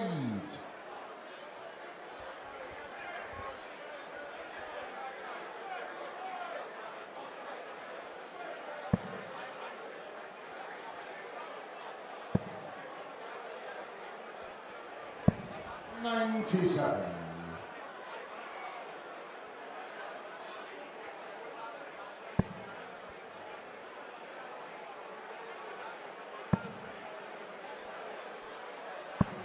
125. I was about to make the point before that 3-dart visit that Jim was beginning to lose his way a bit, but that's brought him well back into this. 72.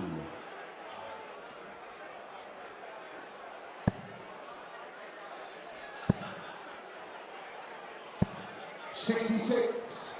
Better kilogram 138. Great last dart. Yeah, it was. Kovacs now needs treble 19. I understand why people go that way. Leaves a straight 100. Treble 20 now. Leaves him double top. It's a nice tidy up. Jim back on 150. Needs a treble to start. That's not going to be it. Needed that the dart before, didn't he? 80 scored. 90. 70 left. 40. So, once again, Jim's done the right thing and exerted a bit of pressure on Kovacs.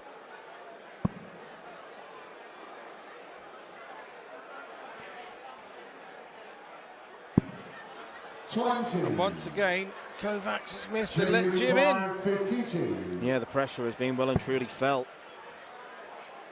16 for double 18. Works the tree. Widmayer.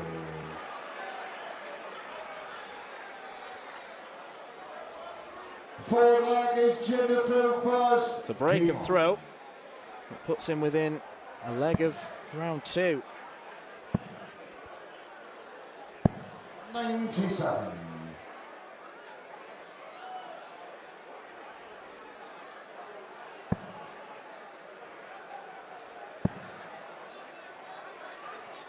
Winner here plays the 9th seed Mark Barilli in round 2. Patrick Kovacs suffers yet another bounce out. If he didn't have any bad luck, Patrick Kovacs, he wouldn't be getting any luck at all. 41.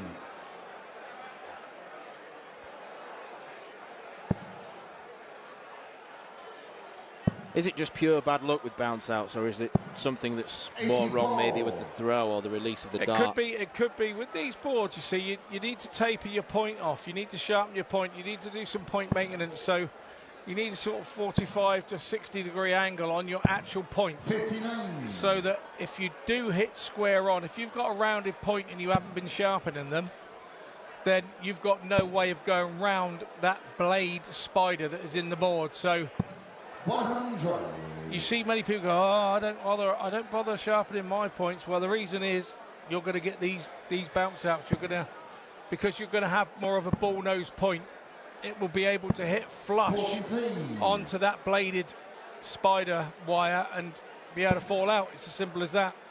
It's not the board's fault. They're doing everything with the boards to stop you. So nowadays you need to do bits of maintenance on your darts. Nice little beveled point, so that if you do hit and you don't hit square on, the dart will go round and just about hang in like we've seen a few do tonight. That's because they've done their points maintenance. You've got an MOT your car, you've got to look after your darts. Absolutely. 137. Patrick Kovacs is giving himself every chance of remaining in this game. 140. He only lost set 1, 3-2. Now he's got another 2 legs here in set 2. Fifth flag is better to throw first. Game on.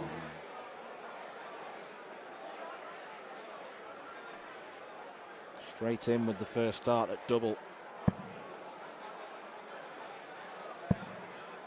And now this set you'd regard is Patrick's to lose. And he starts well and he lets out a bit of a bark. Showing Jim that he's well up for this. And World Championship debut. 140.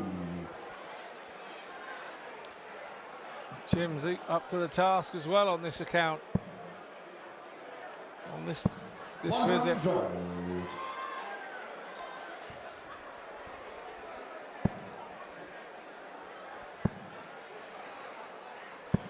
81.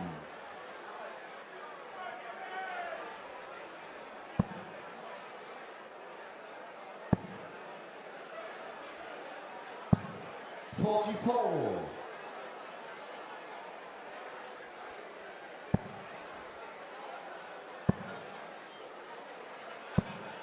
26. Oh dear, 2 bad visits. That would have been music to Kovacs' ears. Jim knew how important it was to try and jump on that poor score of Kovacs, and now you watch him go. Ton of 140 here, no. 59. He's got away with it again. Jim Widmayer here, just a ton. Be enough to put him back. Right up the exhaust pipe of Patrick Kovacs. 43. But you require 158. That did nothing to help. But for a massive combination finish. That's the next best thing. You'd say this has one set all written all over it. 40. But you require 24.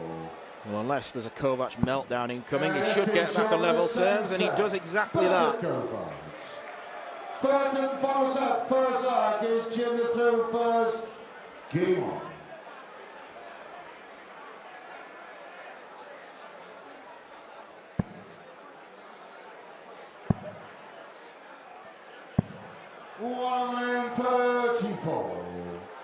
It's 3-2 in the first set. Jimmy Widmayer had the darts. In the second set, it was 3-2 in favour of Patrick Kovacs, and he had the darts. Now Jim Widmayer has the darts in the last. Are we going to predict? Are we seeing a pattern? 140. Well, I could predict, but I don't want to throw the jinx on one of these two players. So instead, what I'm going to do, I'm going to sit back and enjoy it. Played the maximum number of legs so far. 58.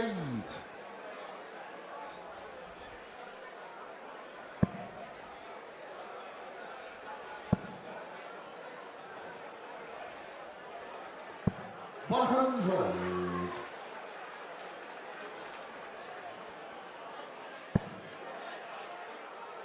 He's trying to pump himself up, Patrick. 100. Wanting that little bit of stage presence.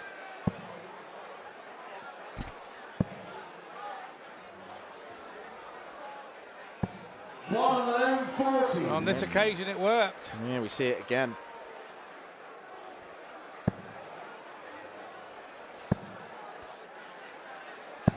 $97. That's a requirement 121. 11 or treble. Did not want single 14. Junior requirement 112. That goes down as a big error, and it could be a big wasted chance. Double 16. 96. Well, was pretty convinced he was going to go for tops then. He's been pretty good on that double.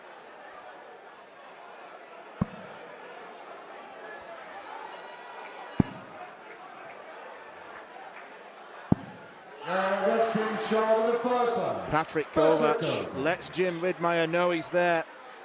It is a huge break of throw. Jim had a dart, didn't he? To break, to hold his throw. Kovacs knows that was a big break of throw. 56. But a break is only as good if you hold it next throw, next leg. 96. By giving out all that energy, Kovacs came in. Had a poor first visit. 77.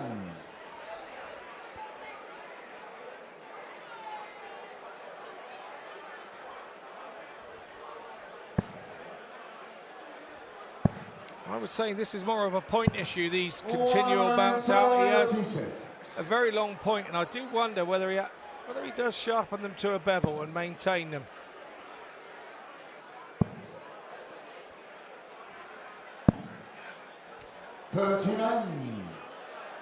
Well, if he isn't doing that, I'd suggest he probably does pretty sharpish. Otherwise, no pun intended, Jim Widmayer will be given more chances.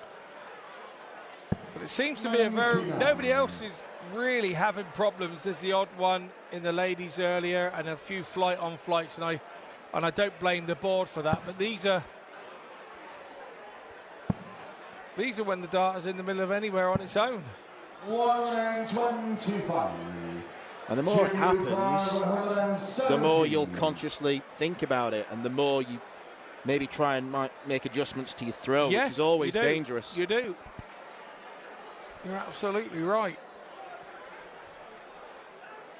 Then you start to overthink things, and then when you're not thinking about your darts falling out, then you start thinking about something else, and it cascades.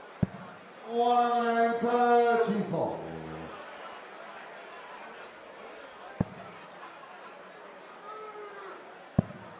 It would be a hard-to-take manner of defeat if Patrick Kovacs walks off stage and 44. him losing the game is down to bounce-outs. It would be really tough to swallow. And it's been short in the second bar. Now Jim Widmayer decides to give it some. Well, I think he's just basically giving back what Patrick Kovacs gave him when he broke the throw. Is to the throw first. Game on.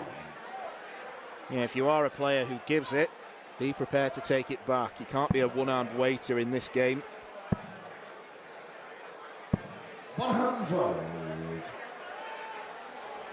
54 years old, Jim's been around, been there, seen it, got a dozen T-shirts. 105. All of which are emblazoned with the stars and stripes. Worn 4 of them out, still got 8. 43. And it doesn't worry him one iota. He just gets on and plays because he loves playing the game. 100.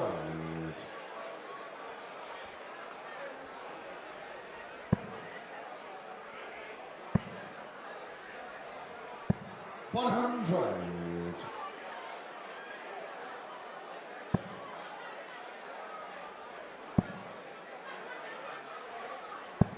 97.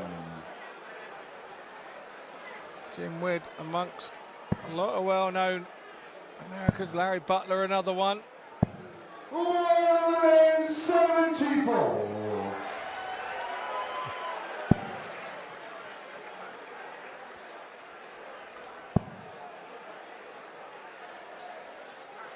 Anthony Dundas call of 174 from Marco 84. Mayer there. That was for Anthony. Obviously, Anthony's our master of ceremonies now and doesn't referee matches. Another good double 18 and holder throw for Jim Wid. Game on.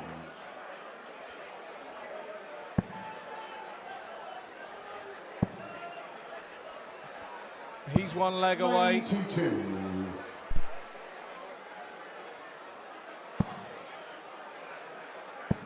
From stepping through to the next round. Patrick Kovacs is only 2. If he holds this throw, he's going to have to break the Widmayer throw. 44.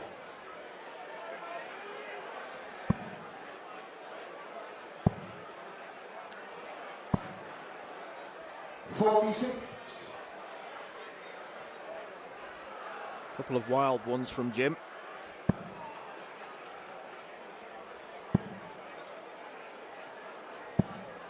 140.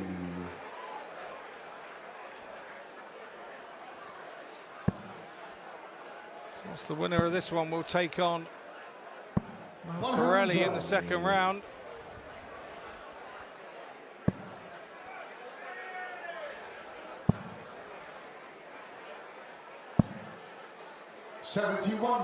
Pirelli was my first win here at Lakeside, ironically.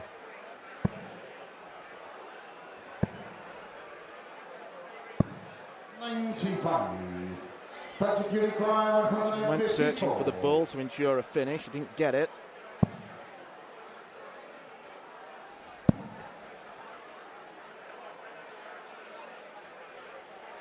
.25 scored, 129 left, so we'll be downstairs. 32. Just made an absolute hash of it, didn't he? Yeah. That was a mess. Should be a good guide for a 140. Indeed it is. Patrick Kovacs might just be forced to take this out. He's staring down the tunnel of the exit door.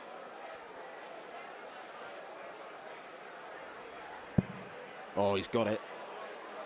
What a dart this would be. Oh, almost. Great effort there from Kovacs. Great effort. Wade does the job against Patrick Kovacs, who looks absolutely devastated to have lost that match of darts. Jim Widmayer with an absolute masterclass in darts timing. He did the right things when he had to. The spate of bounce outs did not help the cause for the Hungarian. He departs in round one in his very first World Championship match. Jim Widmayer still going strong at the age of 54. He heads into round two where he'll face Mark Barilli. Coming up after this short break, we've got a really intriguing contest between Johnny Tatter of New Zealand and Sean McDonald of Scotland.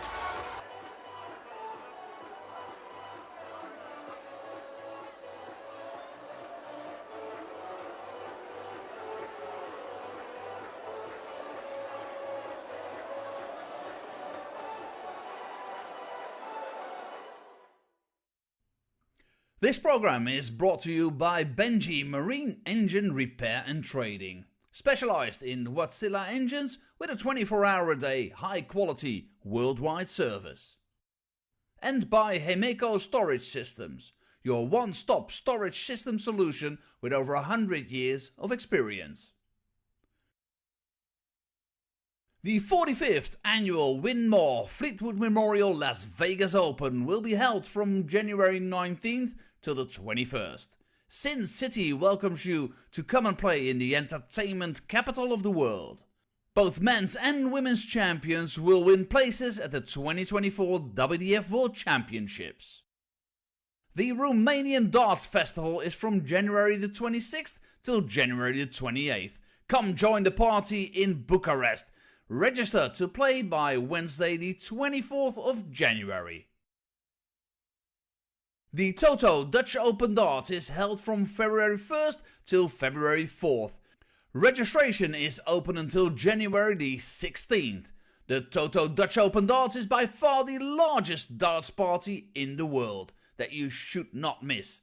And the men's and women's champions go to the Lakeside in December 2024. The Swiss Open and Helvetia Open tournaments are held from May 31st till June the 2nd. One of the longest running tournaments in Europe invites you to join them in the most beautiful surroundings you'll find in Europe. The Swedish Open and Masters is held from August 16th till 18th, a popular tournament for many of Europe's best aerosmiths. For more information on each of these tournaments, go to the link in the description. A special thank you to our tournament sponsors Widmayer, A&G Travel Group, iDarts, Dart Connect, CT1 and Quiff.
Ladies and gentlemen, we now continue with the men's competition here at the 2023 CT1 WDF Lakeside World Championship. And we welcome to the stage a man who came through the Lakeside World Championship qualifiers, the former Irish Classic champion, the former Widmayer World Masters Boys champion from Scotland, the Punisher, Sean McDonald!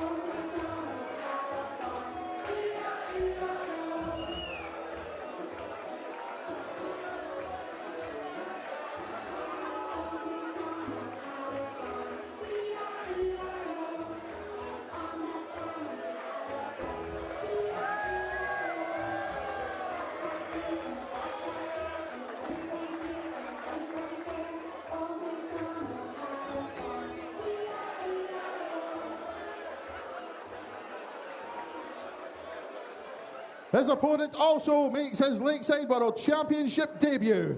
Making his way to the stage, the former John Wilkie Memorial and North Island Masters champion from New Zealand, JT Johnny Tata.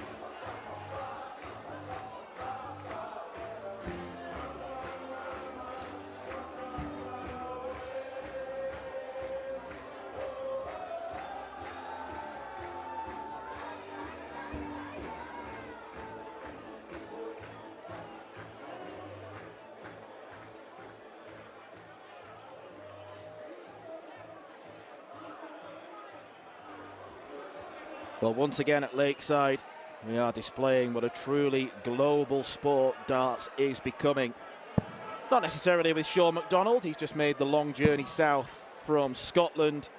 But Johnny Tata, literally from the other side of the world in New Zealand, is here making his World Championship debut.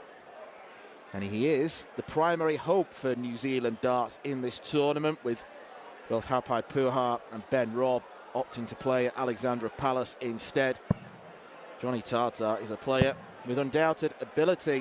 Made a huge name for himself during the summer when beating Peter Wright in the New Zealand Darts Masters. And since then, he has gone from strength to strength. He wins tournaments fairly regularly in the Australia, New Zealand circuit, in the WDF. Of course, issues of location and work means that he can't play as many darts tournaments over here as he would like. Who knows, this tournament could be the making of him a trucker by day. He's already said that they've been very, very good with him in terms of time off. Sean McDonald has a very interesting story to tell. A successful player at junior level. He then took a break from darts for over 10 years, qualified as a chartered accountant, and it was only due to COVID, really, that he started playing again. He was £100 away from a tour card on the Challenge Tour Order of Merit. Scott Mitchell, I'm going to lay my cards on the table. This is the first round game that I've been looking forward to the most. Very nice too, and quite rightly so. Look at those piercing eyes of Sean McDonald. Yeah, an Irish Classic winner, beating a young fella called Josh Rock. I don't know what he's gone on to do in his career. No. 60. I met him once, that Josh Rock. Beat me 6-0 with 110 average about 3 weeks ago. Yeah, lovely lad. Just annoyingly good that day. Absolutely. Well, you've been around as long as I have. You bump into most of these people. I can't say that I've ever played Johnny Tata, but I have Sean McDonald, and he played absolutely 60. superbly against me at Q School, and it was actually the day that I won my card. And I played him halfway through the day, and he was superb. I just sneaked by him by the odd leg. He missed the dart of the double, and I didn't. Otherwise, it could have been him with the tour card. He's a super player. I love his walk-on, being a farmer. 59. But also, he's a super nice chap as well. Sean McDonald, lovely man. He decided that he fancied picking the arrows back up during the COVID-19 pandemic and quickly realised that he'd not lost any of his ability. Lost out narrowly to Jim Williams in that tour card race from the Challenge Tour. 138. Sean, you require 113.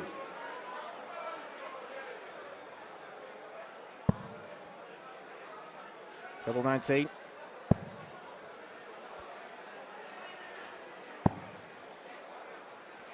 $72. Johnny not on a finish.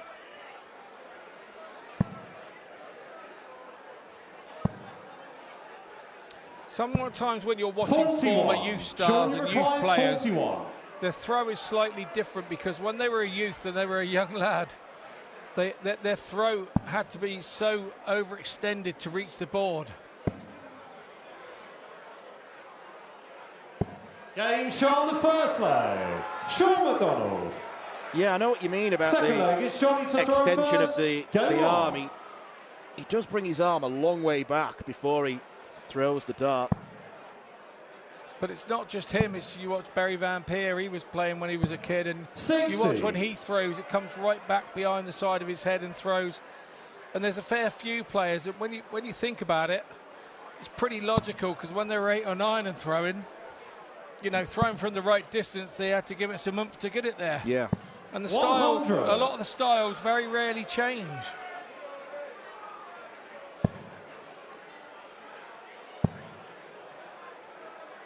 Johnny Tartar's 57. a player who's been playing for a long time now. Comes from a real darting family. His dad was a handy player, and he's got his 7-year-old son involved in the game as well. And it was a big shock he caused in his homeland against Peter Wright. Yes, we know that he's had a below par year for his incredibly high standards, but it was still billed as a David v Goliath clash. 100. David emerged. I do remember watching that, actually. And not only that, he lost in the quarter-final in the last leg decider against Rob Cross, who eventually won the title. 59.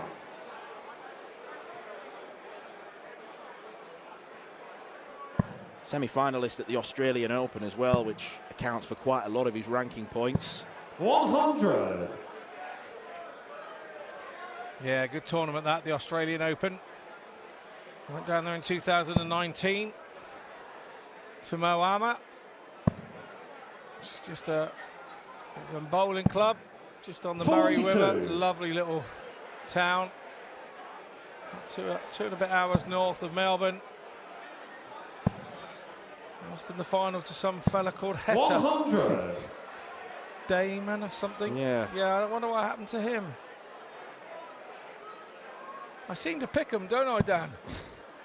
Full-time walk-on merchant now. Yeah, absolutely. 100. Johnny, you require 84. Might only be one at the bull.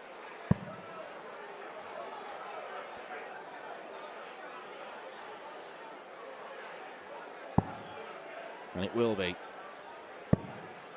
54. Well, the line was Johnny right. require The weight was 104. not.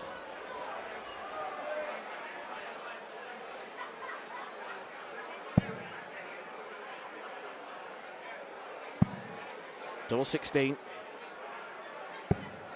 88. Just inside. Johnny, you require 30.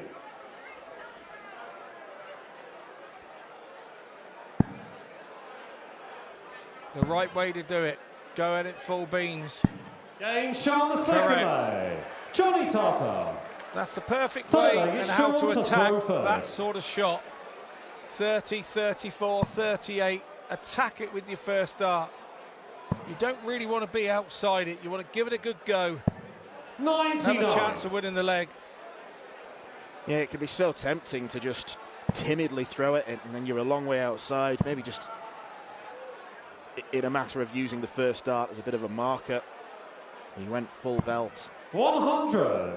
Yeah, he did, and he got the rewards, to be fair. Got the rewards.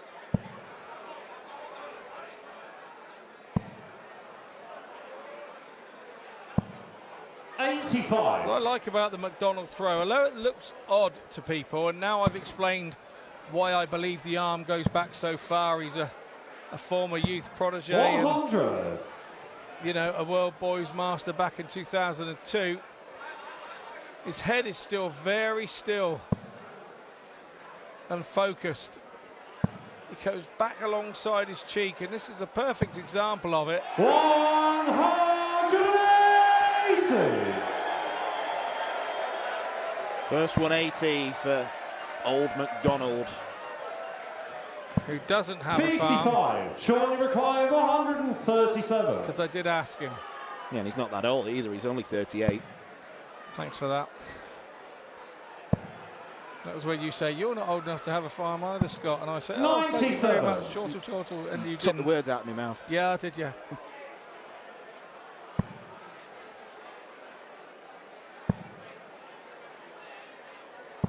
$140. Surely Yeah. required 40. Used that second dart very well there, Johnny. Crowd really getting into all this now. It's 26, isn't it? Yeah, that's 2 mistakes.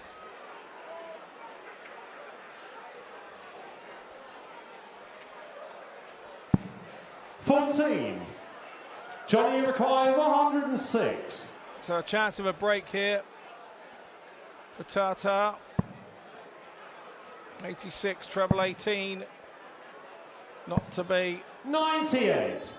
Surely required 26. I feel he has to go for it.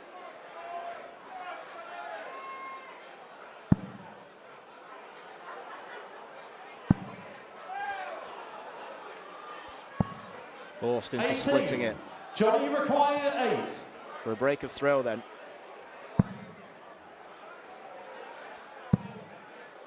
So close.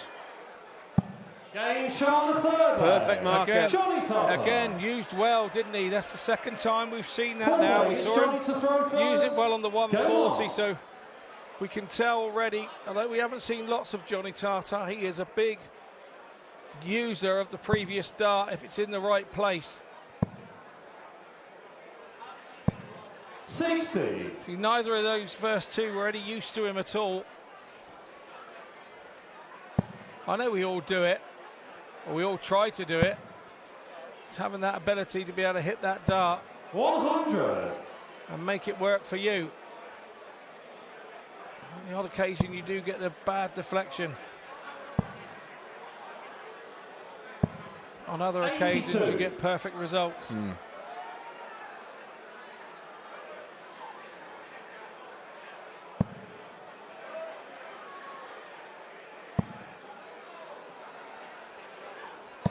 $140.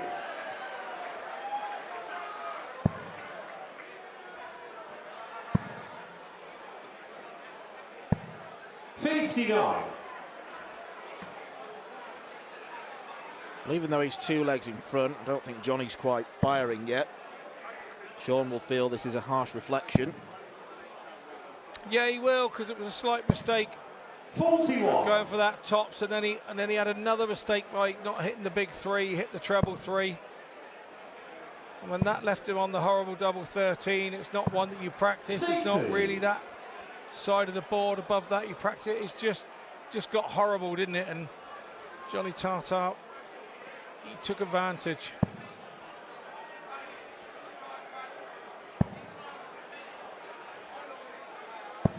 $134. Nicely done from Sean, accompanied by a bit of a growl, I heard. 60. 60. Sean require 86. Going straight from Johnny, but not quite firing where he wants them to.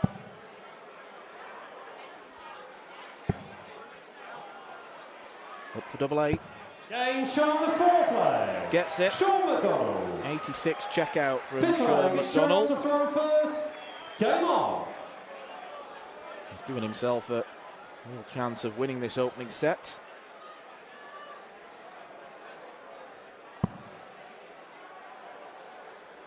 Seeking to become the first player today to average above 90. James Richardson has put in the performance of the tournament so far, 88.14. Yeah, and he really got on with the job, didn't he? He settled early and never took his foot off the gas. Yeah, he really found his range towards the end of that match. It's lovely when you go up there and find that treble 20 just as quick as that. 60. You get on and make hay while the sun shines.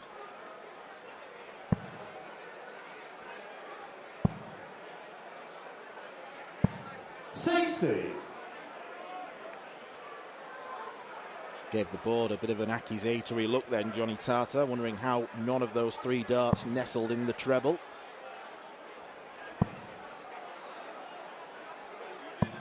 $100.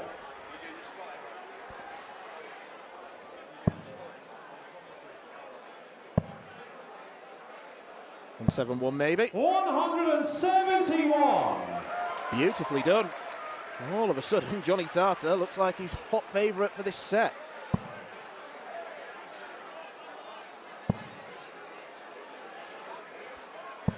$100. Johnny requiring 170.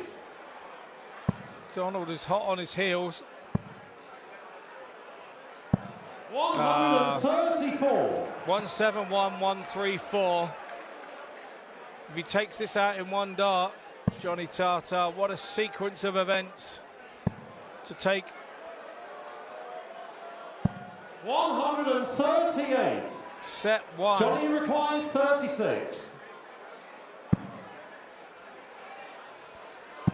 Game shown the first set. Johnny Tata. It takes 2, and Johnny Tata is 1 set ahead. Would you regard that as a bit of a steal almost? Second set, first leg. You would call it a steal if he first. hadn't hit Game anything, on. but he really worked hard for that. I don't think he stole that, and I don't think Sean McDonald gave that away. I think Johnny Tata earned that. 100. The 171, I think, was the real turning point in that last leg. Absolutely. Brilliantly found.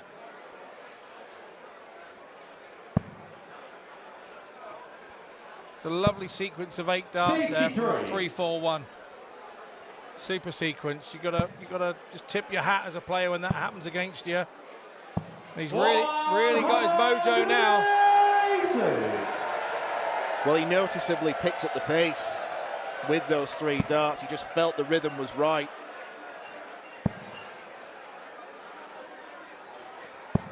$97. Certainly doesn't look like a debutant here, does he? He's not fazed by any of this, but then I suppose if you've beaten Peter Wright on the big stage. 60. Now, in Australia, we've seen the crowds out there on Telebox. Winner of this plays the 8th seed, the Ulsterman Barry Copeland. 139. Johnny required 161. Barry's been around a while. I'm sure he's an interested spectator in this if you're watching. 86. How you doing, Barry, mate? Hope you're enjoying the game. I have to say, I tended not to watch them. I tended to avoid them. If they were 60. prelims, didn't Johnny watch them. required 75. Obviously saw the result, but if you're not watching the game, you're not phasing yourself on how they think they can play. 35. Johnny you could required 152. Start overthinking if you begin to watch other people's games. Yeah, you can put their game in your head and then overthink how well they actually played. 58. Johnny required 40.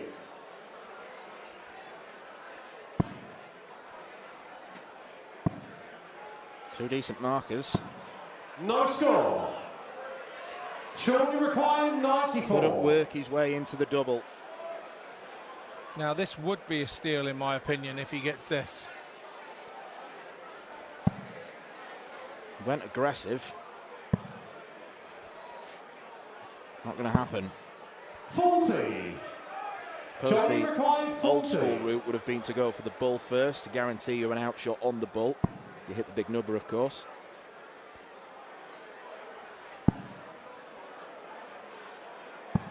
Game Sean the first leg. Well, it took Johnny Tartar, 6 second leg, darts. it's Sean to throw But first. 6 darts gives him the leg at least. But it's all off the back of the momentum of winning that first set and that lovely 8 darts to finish the set. 96. How can you not be confident as a dart player when you finish like that? 8 darts, 3-4-1. Could have been 7.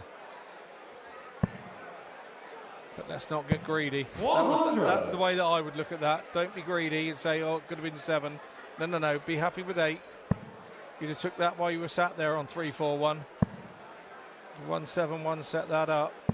180. 180 expert he found from McDonald. His second of the match. Our third of the match.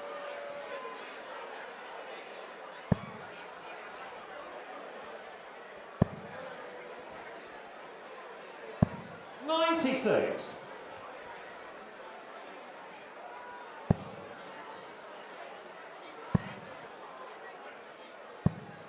$47. Surely required 129.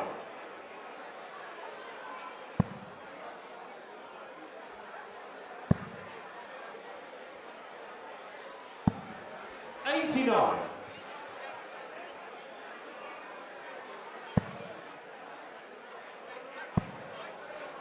Looking likely that Sean will level 100. up this set. Surely required 40.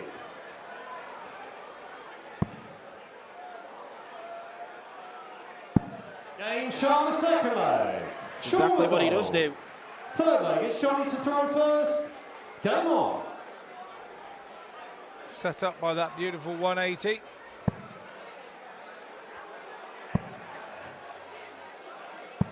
$100.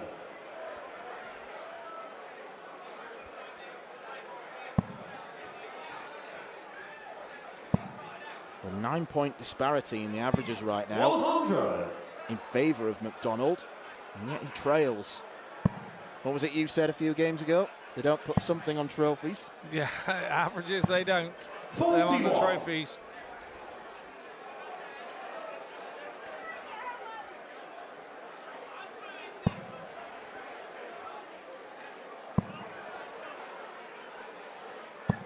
$100.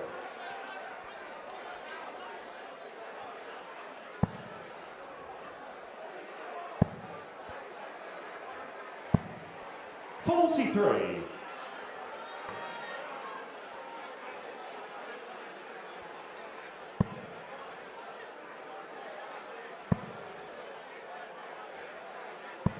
$100.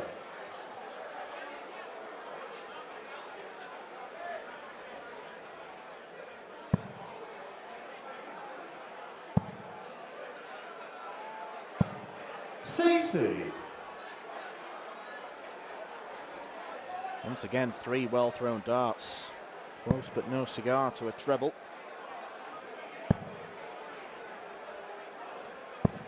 $96.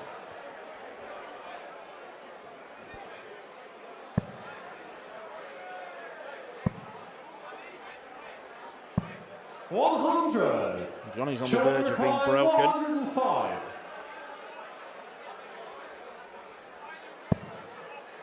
Treble 18. Wrong side of the wire. 39. Johnny required 157.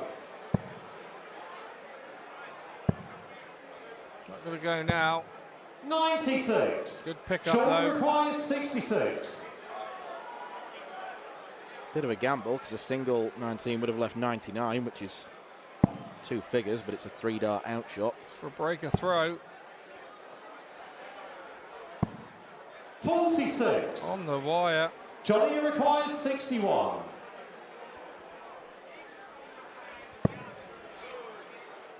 Went hunting the 25. He's only got one dart at double 16. 45.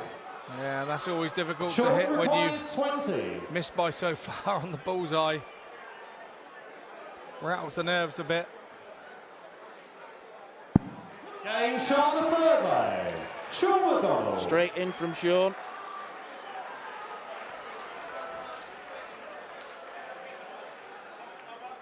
Fourth leg, it's Sean to throw first. Game on.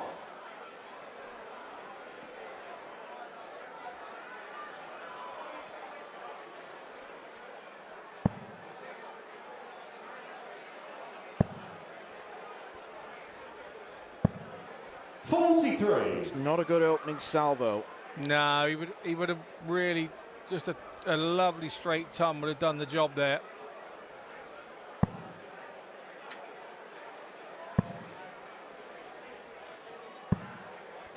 Luckily for McDonald, Johnny doesn't do much better.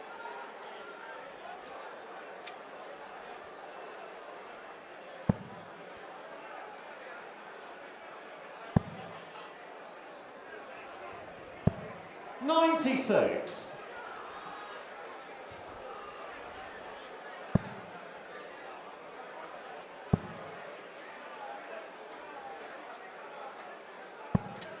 $47.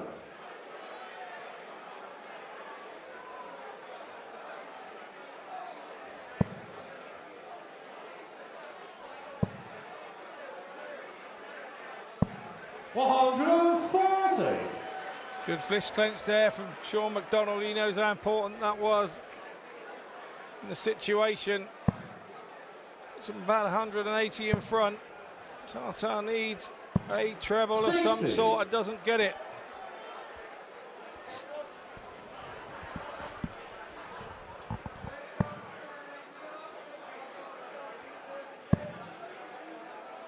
Oh, that's tidy. He'll stay there. 96.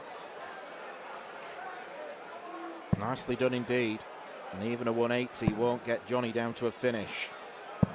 81.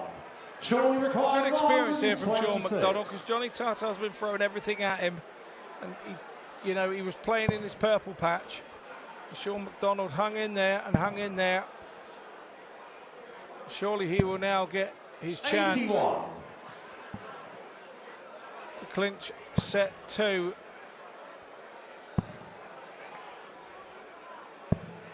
$44. Sean required 45. All going a bit pear-shaped for Johnny, and Sean is looking to pick him off.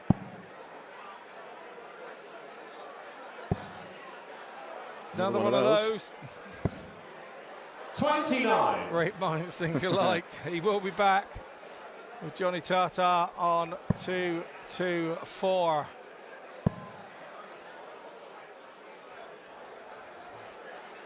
On 4-4, Johnny. 60. Oh, I thought that was a Sean treble. requires 16. He's had a lot of those kinds of visits, Johnny, where all three darts have been well thrown, but just not in the treble. Game shot on the second set. Sean McDonald takes the second set. He takes it on double 4.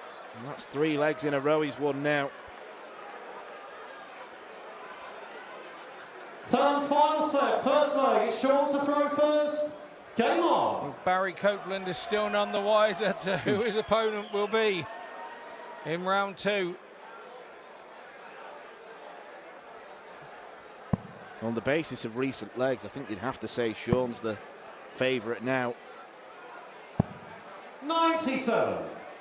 There's only been one leg in this match where, oh sorry, 2 legs where Sean hasn't had a dart at a double. One of them was that superb 14 darter from Johnny 60. where we saw the 171, the set clincher.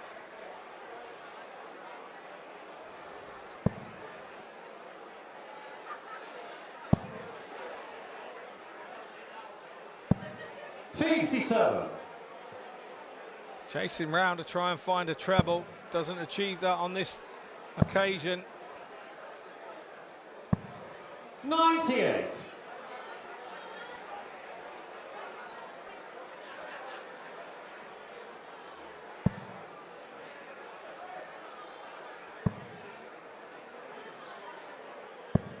AC.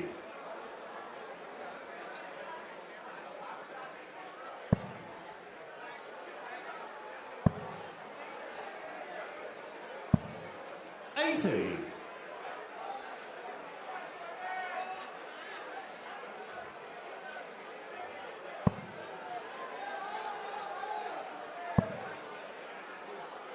It is a tough slog for players coming over from the Oceanic region. I'm not sure when Johnny Tarter arrived in the UK, but it'll take him a good couple of days just to adjust to the jet lag. Sean requiring 167.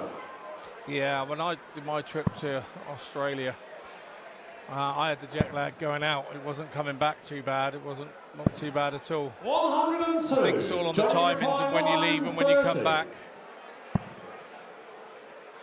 Not being a seasoned traveller, I suppose you may not have known when the best time to fly was to land. Requires 65.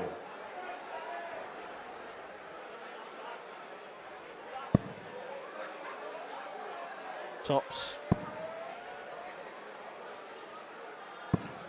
25. It's so close. Johnny requires 75. I would have been to go in front for the first time since the first leg of the match. Yeah. Instead, Johnny's going to get one at tops, just. 35. Surely required 40. Can't afford to pass up chances like that. No, you can't. This is Lakeside. It's home of World Darts. Can't pass them up.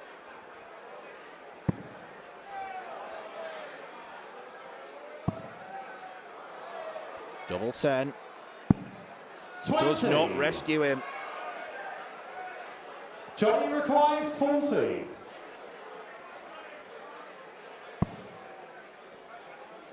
And that left his hand. He'd have thought that was in, being that close. This is where he used the barrel nice. 30. And he hasn't. Johnny required 20.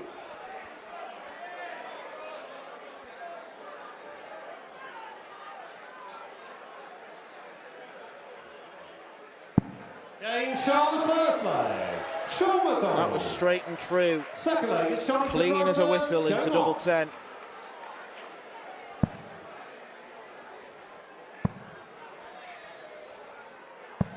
$131. Interesting choice. Start on treble 17.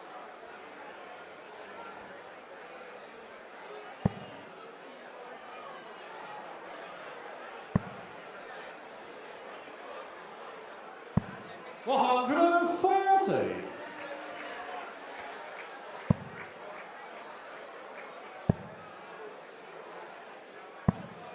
$36. Don't know if it's a great sign that Tarter's changing his route of attack.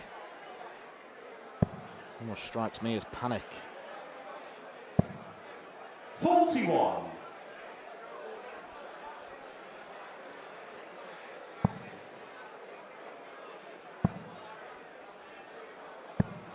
$60. I think he's just trying to find something. He's just trying to find something he can hit on a treble visit.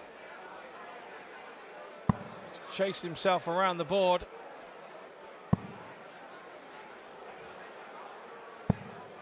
$30. But McDonald's not getting away from him. So every time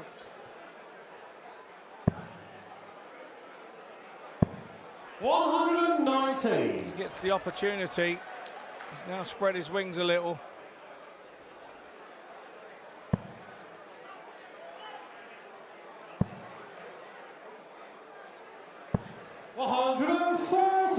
The first start did look inviting, and he does get himself down to a finish.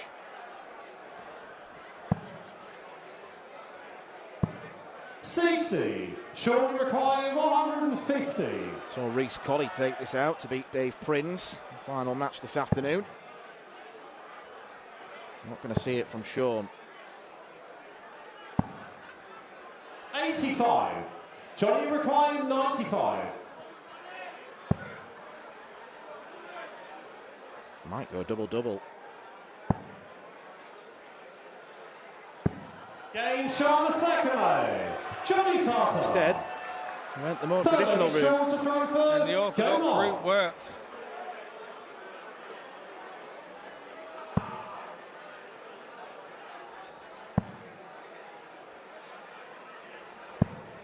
$92.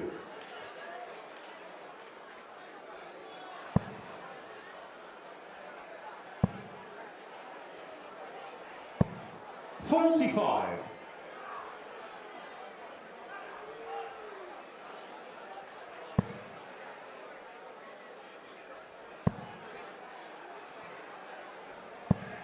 $60.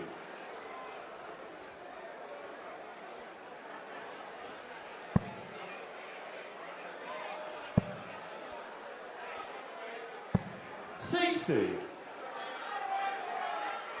Still a tough one to call this.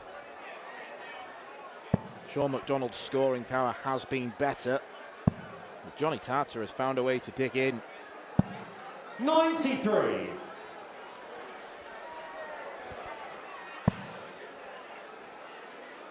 It's like he's coming back into the game again, isn't it? 55.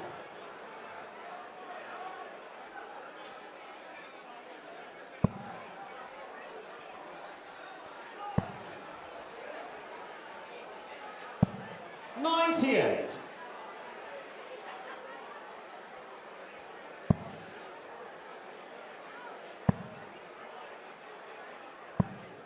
$59. Shortly required 158.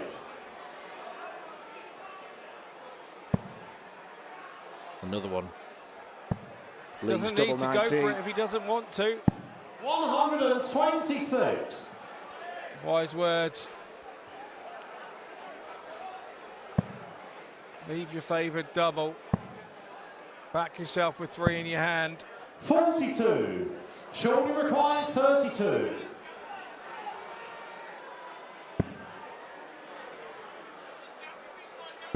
Game shot the third time. Sean McDonald. You don't necessarily need to use it. Leg, it's Johnny to throw first. Sean McDonald, one leg away. This is a must-win leg now for Tartar. Otherwise, McDonald will be saying ta-ta to him. He will indeed.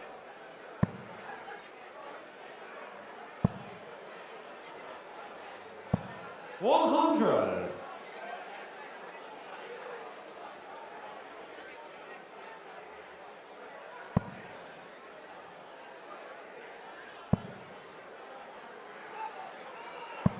$100.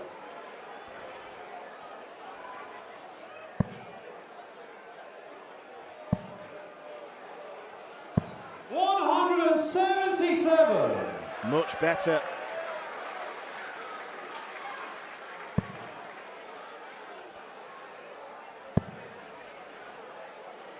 His third visit of 3 big 86. trebles. 3 different ones as well. 180, 177, 171. It's a sign that he doesn't want to go home.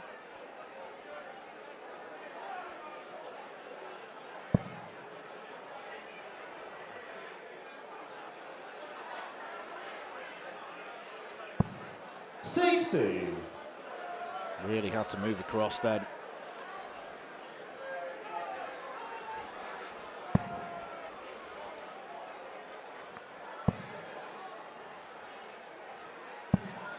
$100. Johnny required 164.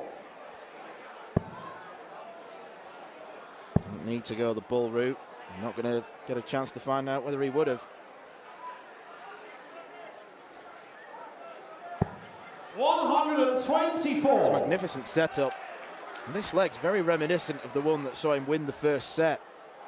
Out of nowhere, he's produced the goods, and he's on a 13 darter.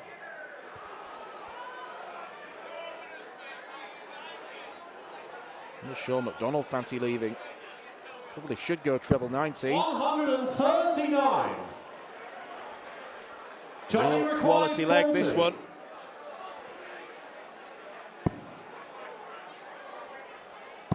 Game Yeah, tidy. Another 14 darter. Fifth and final leg is shown to throw. When he asks questions of himself, he replies, doesn't he? Big 14 darter.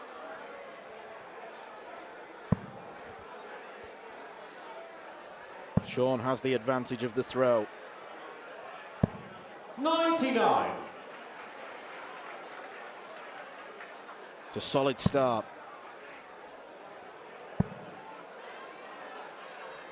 But Johnny Tartar roars back.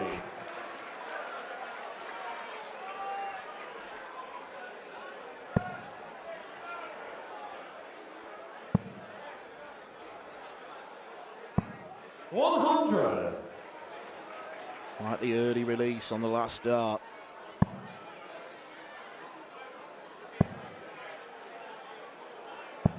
Johnny Tartar is showing nerves of steel. He has indeed.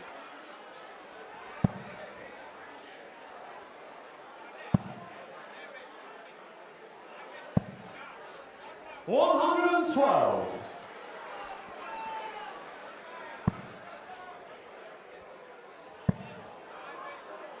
Now he needs more nerves of steel. He needed a treble and didn't get it. So you have to say advantage Sean McDonald here. Yeah, Johnny came up dry exactly when he didn't want to. McDonald can't afford to do the same. 42. But not only has he come up dry, he missed the big number.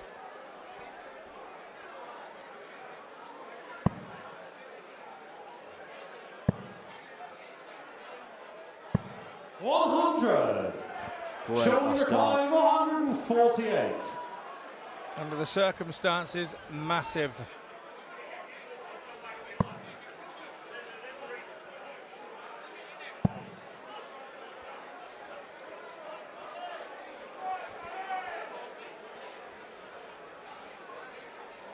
$74 left, isn't it? 92. He's gone back for the other one. Johnny requiring 101. It could be one match dart only. And he's going to get one. Double 16. And Johnny Tartar gets through to round two. Sean McDonald will simply be wondering how. He comfortably outscored Tartar for the majority of the game. But Johnny Tartar showed real bottle, showed real character. McDonald magnanimous in defeat. Johnny Tartar grateful for his support. He will face Barry Copeland in round two of the WDF World Championship. A big thank you to Scott Mitchell, who's been on comms with me today. Scott will be back next Friday, Saturday and Sunday.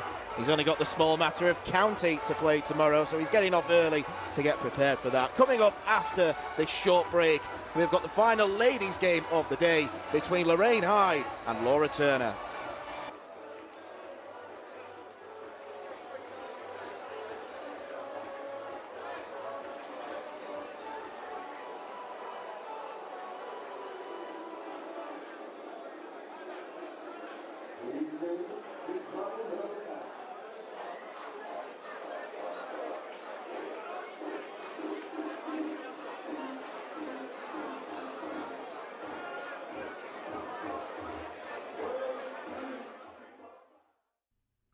This program is brought to you by Benji Marine Engine Repair and Trading, specialized in Wärtsilä engines with a 24-hour-a-day, high-quality, worldwide service.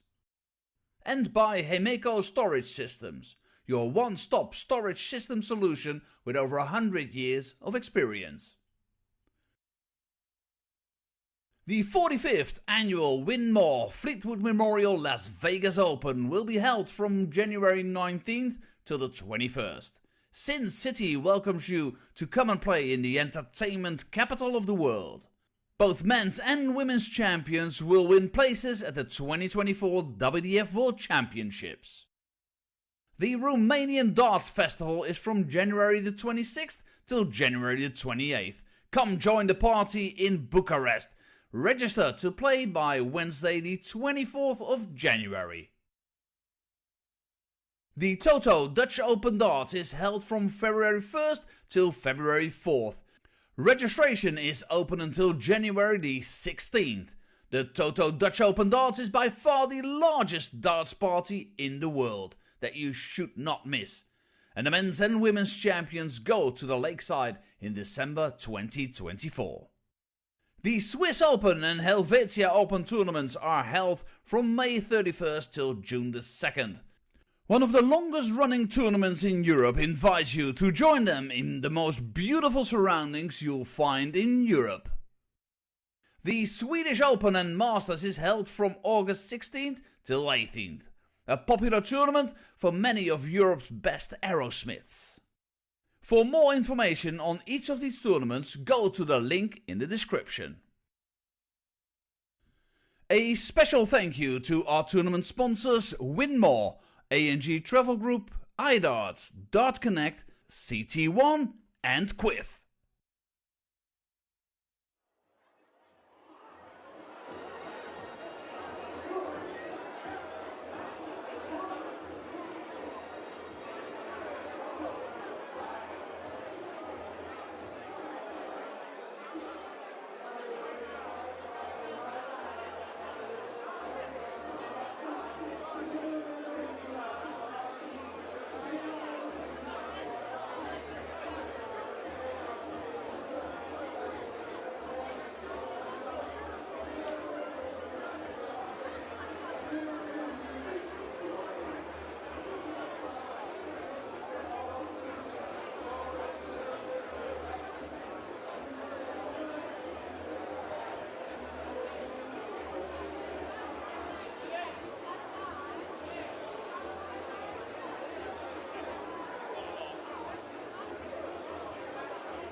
Ladies and gentlemen, we now return to the women's competition here at the 2023 CT1 WDF Lakeside World Championship.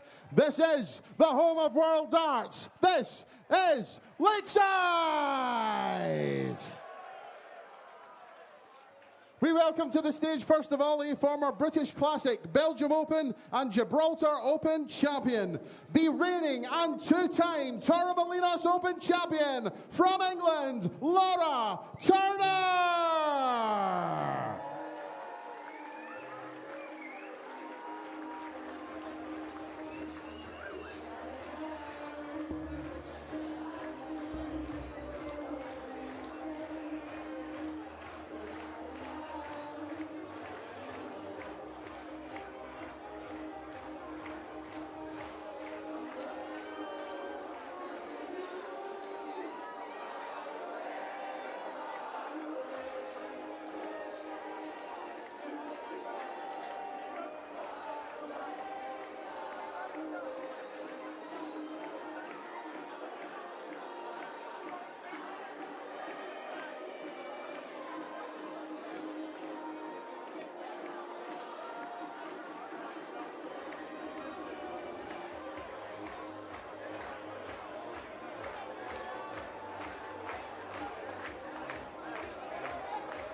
We now welcome to the stage a former Northern Ireland Open finalist, the former British Classic and Italian Open champion from Scotland, Lorraine Hyde.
Well, just how do you call this one? Two women's players who have had similar successes in their careers, both multiple title winners in the WDF system. Lorraine Hyde, British Classic winner in 2021, beating Denise Cassidy in the final. She beat Priscilla Steenbergen in the final of the Italian Open last year. She did lose on this stage in round one of the Lakeside Championship last year, lost to Tori Kewish in straight sets. For Laura, she's playing in her fourth World Championship. She is yet to win a game on this stage, and she'll be hoping to do that, so the Turner household has something to celebrate at the end of today. Husband Aaron was beaten by Ricky Nauman earlier this afternoon. She is a player who is very, very capable.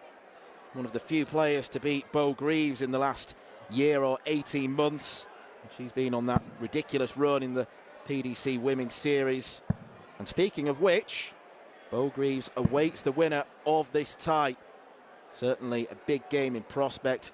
There has been a switch up in the commentary box. Scott Mitchell is playing county for Dorset tomorrow, so we've let him have the last two games off so he can travel home and then get up to Warwickshire. So good luck for tomorrow, Scott.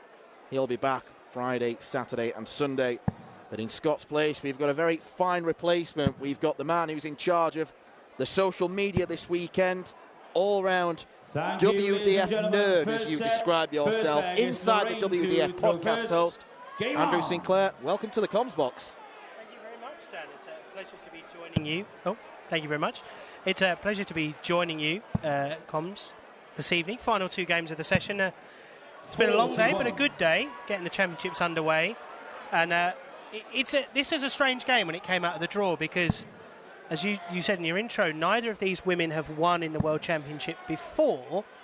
So it's good, I suppose, in the sense that you're playing someone who is in the same boat as you. You're not playing a debutant, you're not playing a more experienced player. So from that point of view, they're in the same boat. And they haven't played each other much this year. So... Well, there's only two meetings recorded between the two players, both of which went in favour of Laura. Lorraine only managed to win one leg combined. So that could be a good omen for Laura, who's made a name doing what we do in the commentary box and as a pundit on Sky Sports. Here she is doing what she loves doing best, and that's playing. 30. Those increased media commitments Laura's taken on, and she's fantastic, by the way, but they have meant that her time on the circuit is obviously a lot less because she's got to juggle that, looking after her and Aaron's children and 60. Family life as well, and work. So she's a busy lady. She's played a lot less of the circuit, whereas Lorraine is a regular on the tour and the Women's Series, was over in Ireland a few weeks ago, got to a last 16 and a quarter final in Killarney. So she's playing well, and you've probably got a better guide to her form. But, you know, when Laura has played in the Women's Series this year, when she's played in the WDF circuit, she's had good results, steady averages. So this, to me, strikes me as a game that could go all the way. 100. Yeah, I think I agree with that assessment. Laura has reached 3 finals on the women's series, losing out to Trina Gulliver, Lisa Ashton and Robin Byrne.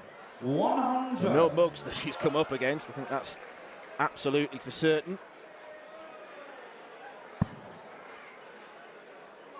Lorraine did win the bull in the back room, so who knows, it could prove 100. to be key. Although in the last game, when we went to the last leg decider, Johnny Tartar broke. So maybe it's not all it's cracked up to be. No, you got to beat when it's in front of you and hit what's on the board. So 137. That big visit from Lorraine there 155. puts her back in the driver's seat in this leg, unless Laura can take out the 155. Couple of slips, which means she definitely can't. 62. Well rescued, though. Lorraine, you require 74. And he's 47, so could be 15, could be single 7. Tops then. 34. She wires it. Laura, you require 93.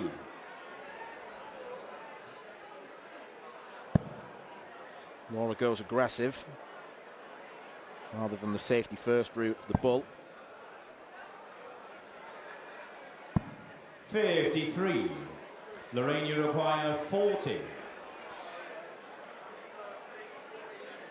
Both players on tops after 21 darts.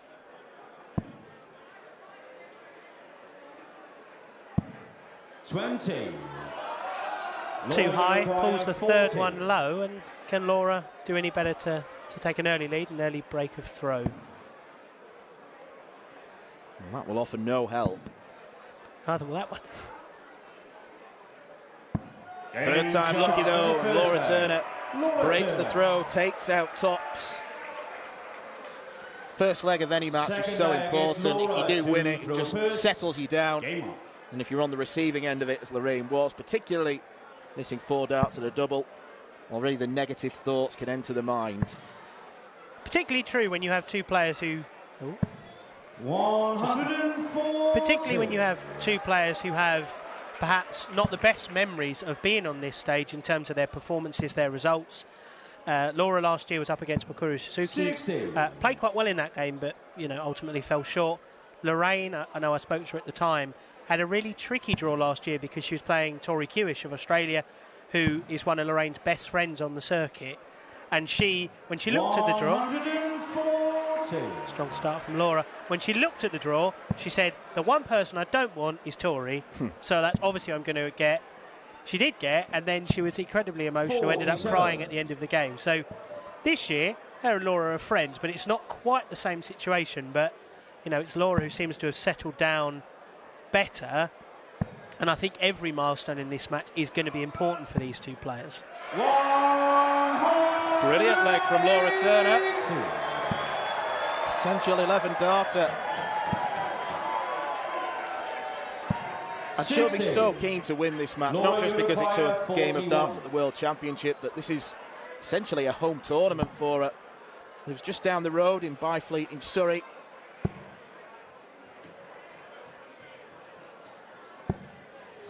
Can't quite give her home faithful anything to cheer there, but Lorraine's a long way back. Yeah. Ideally needed 3 trebles to put any kind of pressure on. But 76. not enough. Laura, you require 8. 13 darter will certainly do. Very impressive. Third leg is Lorraine to Was go first. from the tournament organisers' point of view, having Laura, her husband Aaron, in the tournament, but also Laura's brother-in-law Mike Gillett is playing tomorrow. So having all 3 of them in the first round, you sort of have to think as organisers, well, where do you put them? You can't put them all in the same session because that's not really fair on each other. But you don't want to spread them out too much because obviously then their families have, they've got to make different arrangements. But, obviously Laura was here to watch Aaron earlier. A difficult defeat for him against Ricky Nauman, but she seems to have, been able to, over the few hours since then, focus on her game and, made a hugely positive start. And hopefully her and Aaron will be here tomorrow to cheer on Mike when he begins the afternoon's action against your favourite player, Liam Mandel-Lawrence. I like Liam Rendell-Lawrence. We exchanged greetings this morning, said morning to each other.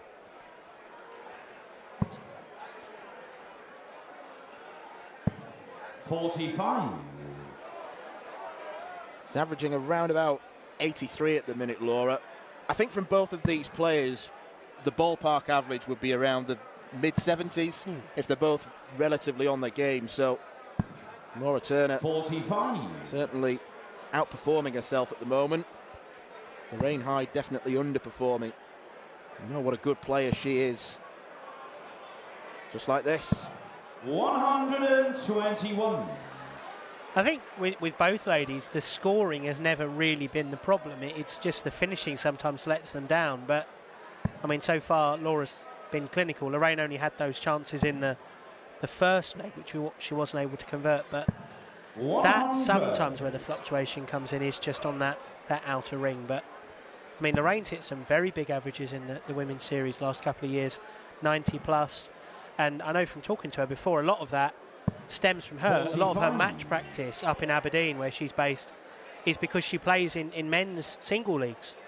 You know, there aren't enough female dart players where she is, so she's often playing, you know, in men's leagues, and that's obviously helping to level up her game and make her 43. competitive at the business end of tournaments within the PDC system, but of course in the WDF system, and that's why she's here playing in this, her second World Championship. Yeah, it's certainly a good way to raise her game. 58.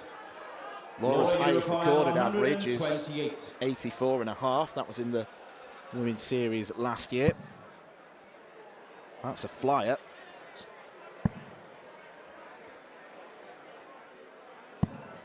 .36. I think that's an area where Uruguay, these two can 72. improve the game as well. The setup shots to leave favourable out shots. And there's another example. It probably have to be 13 and Bolt.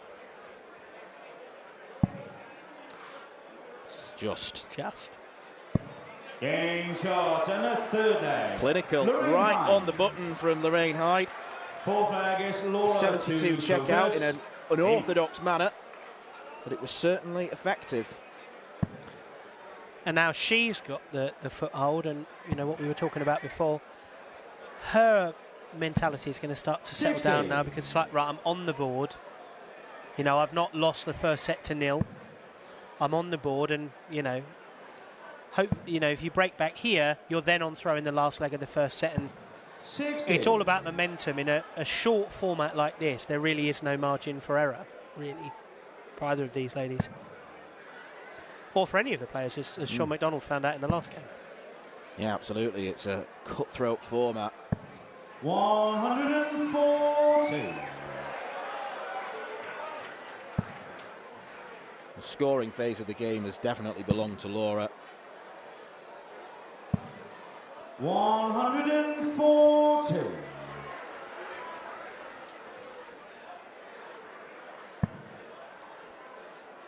But it's great to see such a full house here today. This afternoon session, even more in the building tonight for this evening. 41. Of course, a lot of those are, you know, Laura's friends and family are here to support her and Aaron, of course. But, you know, generally, I think people are really excited to be here at the Lakeside, and a new slot in December. Some question marks when that was first announced this time last year, but, you know, from the reception, the uptake, I think it really works, and should have 9 excellent days of tungsten action to look forward to. Yep, completely agree. We've got a sellout next Saturday, 60. Friday and Sunday doing very well as well.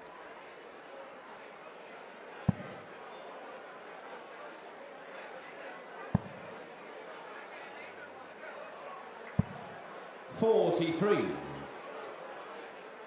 It's a bit of a slip. She does get down to a finish, but it's an unlikely one.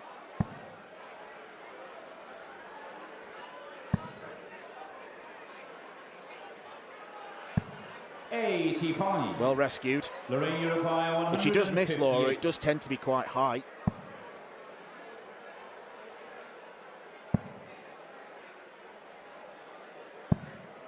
.44. Laura Uruguay, 115.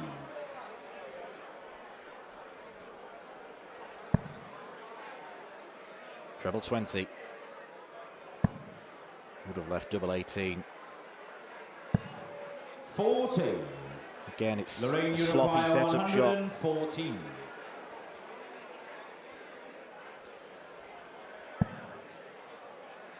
We'll have to switch. Treble 18. Stay there. No, goes back to 58. Laura, you require 75.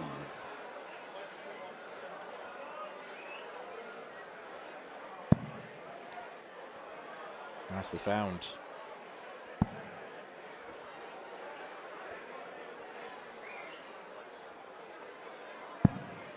Laura Turner just on the edge of double 6. There was a big exhalation after the double 12 came inside. Even bigger one if Lorraine can take this 56 out now. She'll get 2 goes at tops. 16. Neither of them accurate. Laura, you require 12. This is where the jitters start to come in when there's a spate of missed doubles. Double 6 now. And it is a set on the board for Laura Turner. Laura Turner. Probably one that she deserved to win on the balance of play. Second set, first leg. It's Laura to throw first. Game on. Yeah, and a bit of a fist pump at the end of that set as well from Laura. I think it's all part of the trying to get on the board and overcome those demons, exercise those demons of her previous appearances on this stage. So she's going about it the right way so far. And another 140, I think that's 4 or 5 already, certainly setting her on the right way in this game. Yeah, she has won one game at a World Championship before, but that was in 2020 when it was played at the Indigo instead. She beat Dieter Hedman. 13.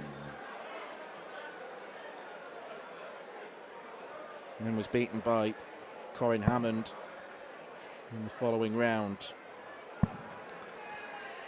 Talking of Dieter Hedman, we'll see her later in the week. I had to laugh at her comments for the programme, which I helped put together for this week's tournament. Said, Dieter, who's your favourite player to have played on the Lakeside stage? And I thought she might say Andy Fordham. They used to do a lot of work together at the Heart of Darts, the late Andy Fordham. And she said, my favourite player is anyone I can beat. Which I thought, for a woman who's won as much as she has and has been here in this field more than anybody else, caught me by surprise, to say the least. Gives you an insight into the mindset of a winner, I suppose. Yes, as she herself has said to me on many occasions, it is what it is.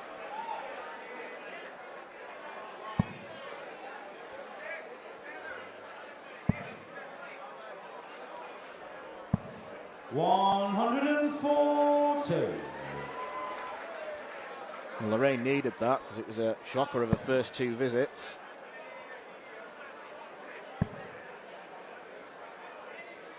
Laura's just chipping away nicely. 81. Frustrating last start, but she's done well at hitting at least one big treble per visit, and that's probably going to be enough to win the game.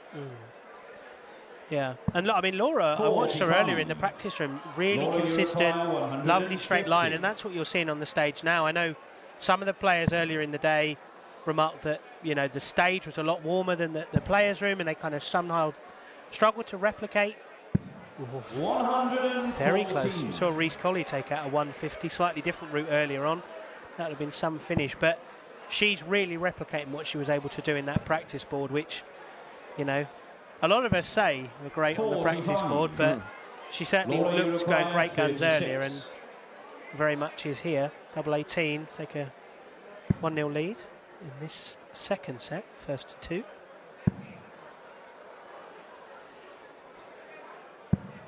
No score. 4 missed starts, but she does have the luxury of time.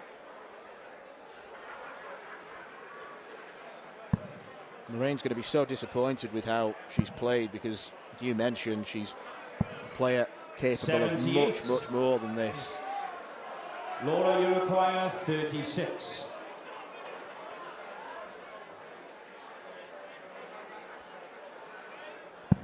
Ames on the first leg. Double 18 is pinned. She holds a throw. Second leg is Lorraine to throw first. Game on. Bit of a wry smile there on Lorraine's face, as though to say, you know, I'm not playing quite at my best, but also, you know, Laura's just a bit too good at the moment. She's playing a really good standard very consistently through these first handful of legs in this game, and now just, in theory, 1,002 points away from being in the second round.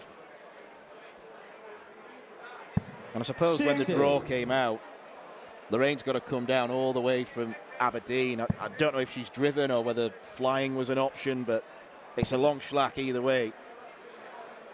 Laura could be in bed before midnight. Yeah, her and Aaron hop in the car.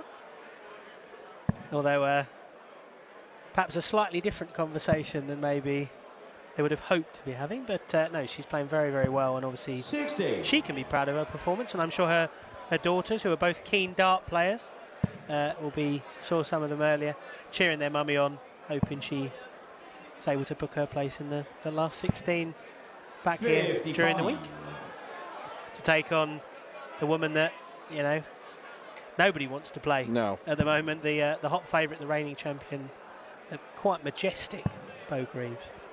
But I suppose the one positive of playing Bo is that very few people will have any expectation on whoever comes through this game, so you can almost play in a carefree, enjoyable manner. 100. First max of the game for Lorraine. Gives the treble 20 a good hiding.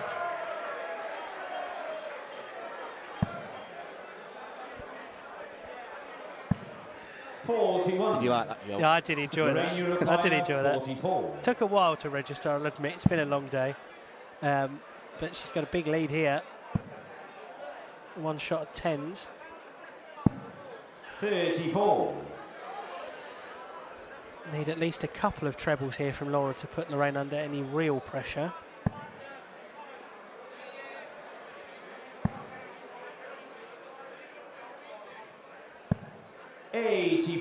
Bit of an overcorrection on that last one, but still a steady visit, especially if she's not able to find this double five. Shot in the second leg, Lorraine Hyde. And, well, as Dieter Hedman's partner, Paul James, has always told me, no one ever misses double five, Andrew. I know it's not true, but every time he said it, the person has never missed after he said it. So it's incredibly far from being true.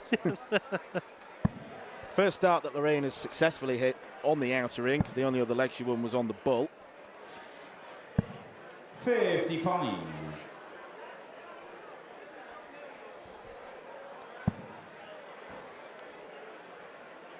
So I have to admit, I was a bit confused last year by Lorraine's walk-on. Have you ever seen the rain?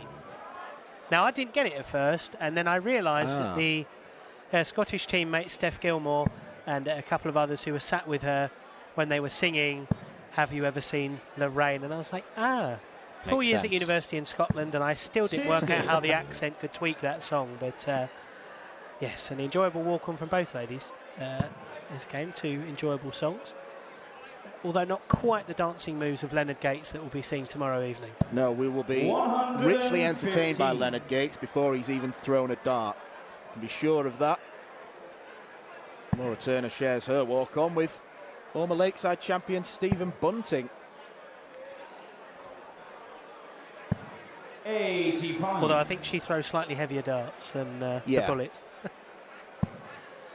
Although I do remember when she first played at Lakeside, Laura had a set of mismatching darts.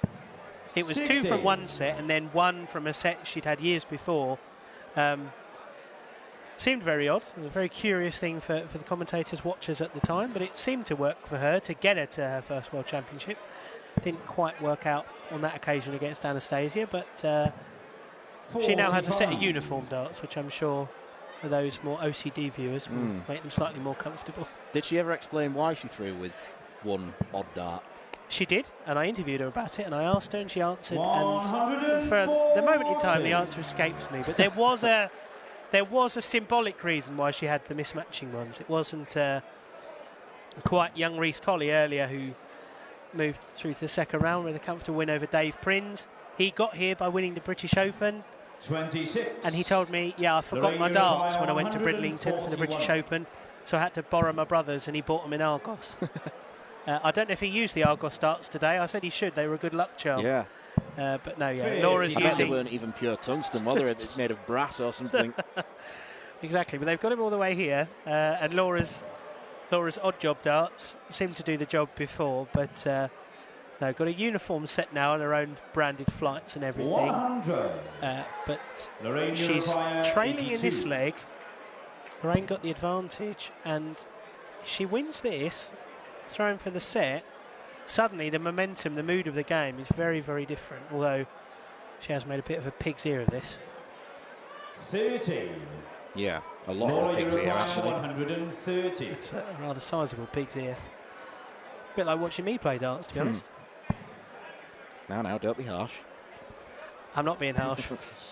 No, I meant on them. Oh.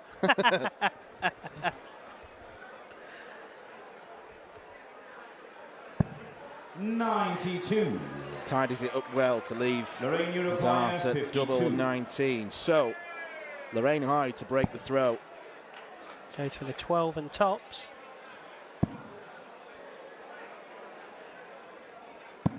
Game shot and a third leg. Lorraine Hyde. Clutch doubling. 2 legs on the bounce for Lorraine now. Fourth leg is Lorraine to throw first. Game on. She's picked up a bit in this set.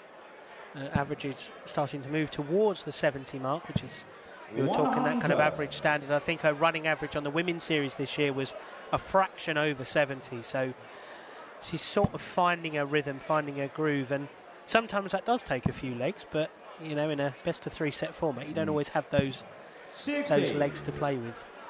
Yeah, and I think particularly from the Women's World Championship point of view, they tend to play so few stage games as it is. It could be a nerve-wracking experience going in front of a crowd. 40. So starting off slowly is understandable. We have seen Laura play in the PDC match play, women's match play that was. She lost in the quarterfinals to Eileen de Graaf, who's the number 2 seed here this week at Lakeside. Tipped by many to be Bow's closest challenger, obviously in different halves of the draw. Playing some very good darts recently. Eileen won the Irish Open a few weeks ago, and earlier in the year she ended what was a very impressive winning run for Bow when she beat her in the Dutch Open final. Very impressive performance that day. Lakeside's not her favourite venue in the world, Eileen, but she's a very good player on her day, and she seems to be in a good rhythm at the moment, and we'll see her in action a little bit later in the week. 66. Is that to do with the fact that there's about 5,000 other darts players there and it feels more like an airport terminal? I'm not entirely sure, really. She just, yeah, we spoke about it before, and she just said there was something about it that wasn't quite her favourite. But she's had a decent record here over the years, a semi-finalist on a couple of occasions, and of course a former World Master as well. So a lot of success, a lot of titles, 60 plus on the WDF circuit for Eileen. So very good 60. player, and quite rightfully one of the favourites for this week. I mean, one of the ladies I thought was a strong contender, pushed Bow very hard last year in the Europe Cup and in the World Masters. Almudena Fallardo of Spain, 59. who said hello to me this morning, which was one more word of English than I thought she knew. Yeah. But she went out to Paula Murphy, which was an inspired performance from the American. So Yeah, I was really impressed by Paula Murphy. That unorthodox way of going for the treble 19 at the start of legs. Very Madders Rasmer-esque. yeah, it was a real confidence change, because Paula was here last year, and I think the occasion got to her a little bit, and I spoke to her earlier, and she said this time I just backed myself. I went for the 19s like I always do, and it seemed to work out this time. So should we hope it works out the same Monday afternoon when she plays Anka Zylstra.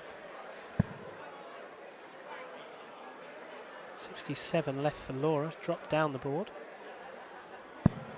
97. Lorraine Uruguay, 87. Big moment at the end of this leg.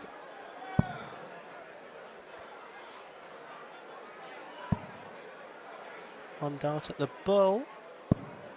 62. The weight was Laura perfect. She just Uruguay, lost the line a 50. little bit.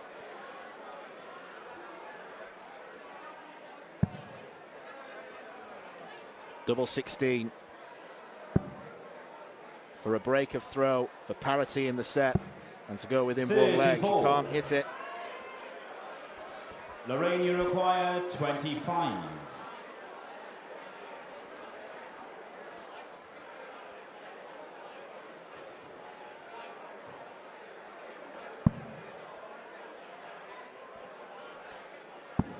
Game shot. Well, you're never going to convince me that that was the plan. She was definitely going for 17. I was going to say, it's a very quite an unorthodox route taking out 25, but you do you, and Lorraine's now level and now thrown for the set. And what looked at one stage like Laura was going to run away with it, certainly a much closer game, and more in line with kind of the comment I made at the start of the game that this was one that could be an all-the-wayer like we had just before with Johnny Tarter and Old MacDonald.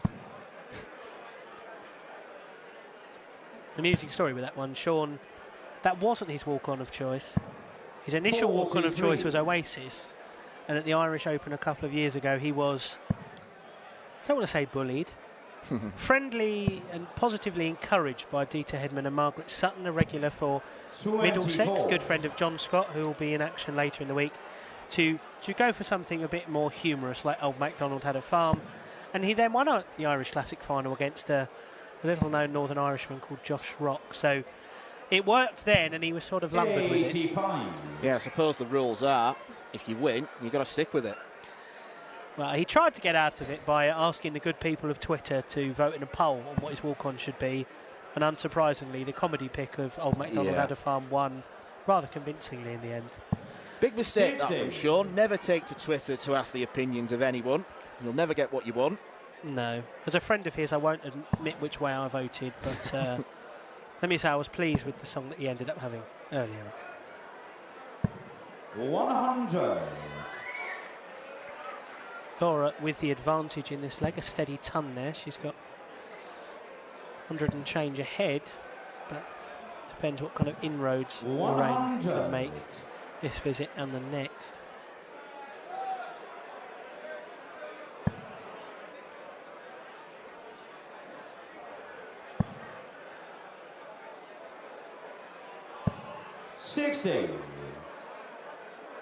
She must be difficult for a spotter because all you can see in the reflection of her glasses is the dartboard. You can't see where the eyes are going. Yeah, it wasn't quite as pronounced as Christian Goedl earlier on, where when he went down, the head went down, and it was sort of, okay, yeah, even I worked that one out. And I did even have my glasses on, so that did help.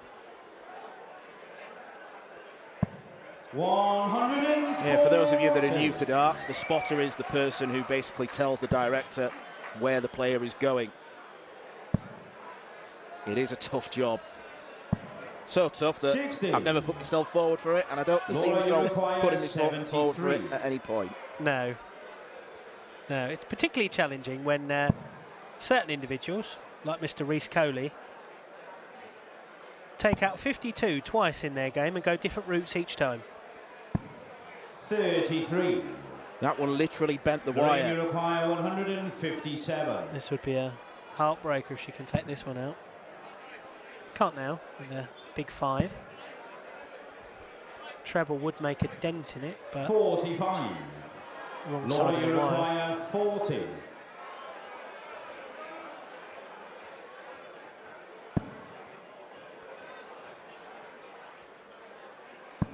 And shot in the first leg. That was a very relieved exhale, wasn't it?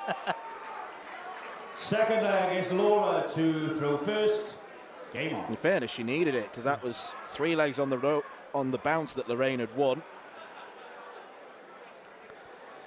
Yeah, and it's a momentum game, particularly when neither of you are feeling the most confident based on past experiences. 41. So it's getting close, but Laura obviously has the advantage. But a poor visit of 41 to start the leg. Looks like he's going to be punished here with at least 2 trebles. Third one dips low, but yeah, big visit there from Lorraine. And already she's massively taken the initiative in this leg. Laura's just chasing now. 100.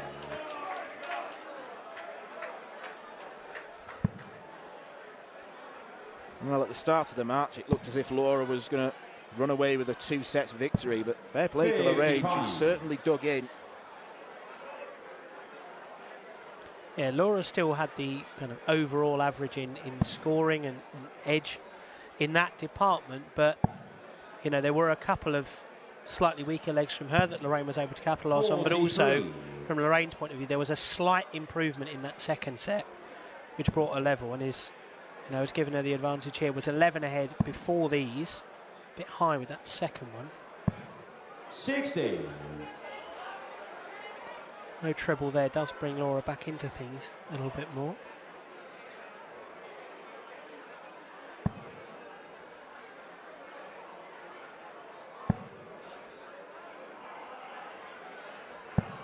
$55. Chastising herself after another treble-less visit. Or big treble-less visit, I should say.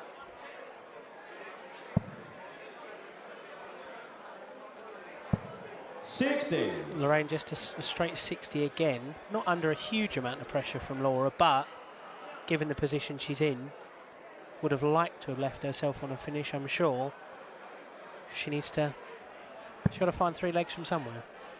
She's running out of time. 41. I think the nerves of both ladies starting to kick in a bit more in this leg.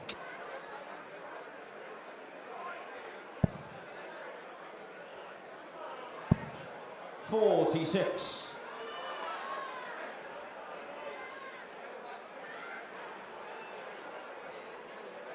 $140 here would be golden.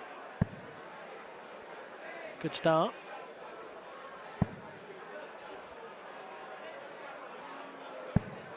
$85. It's one of those annoying visits where, yes, you've picked up a big treble, but it's with your first start and you've not used it as a guide.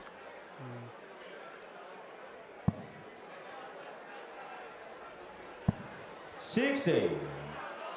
Laura, you require 136.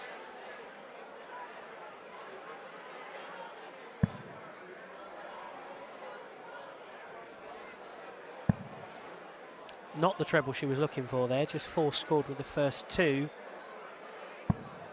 24. Lorraine not under huge pressure, but she'll want to take out this 80 with these 3 to level up this third set and get the game back on throw. It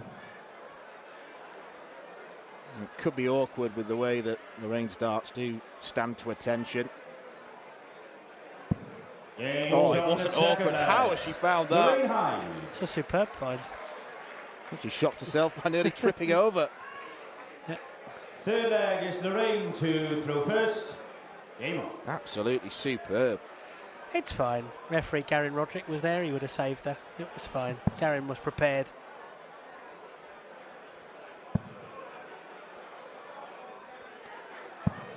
This is Garen's second Lakeside here. Just the one debutant in the refereeing team this year, Mr. Christian Sorensen, had a couple of games earlier today.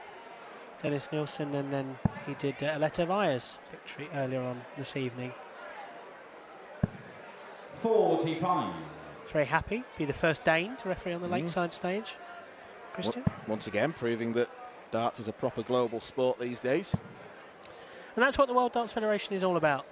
You know, you have regional qualifiers in this tournament from, 8 different regions or countries, in addition to the dozens of countries that are through the main ranking tables. We've seen players today from America, Spain, Hungary, Scotland and England here, New Zealand.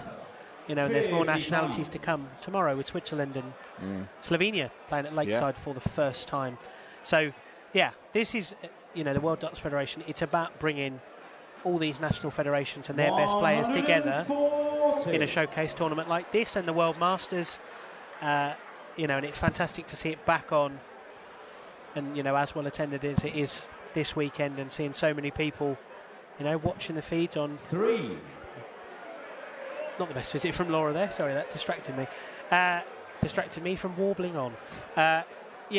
Fantastic to see so many people watching along at home as well on the WDF YouTube channel, iozat.com, and of course other territories as well. A really global broadcast this year, available to pretty much anyone in the world with an internet connection. So You've got no reason not to tune in and hear Dan's dulcet tones throughout the week.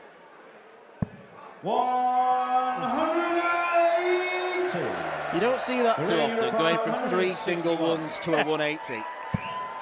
No. Laura's managed it. Gets herself well back into this leg. And it may almost have put Lorraine off her stride a bit. You can see the funny side.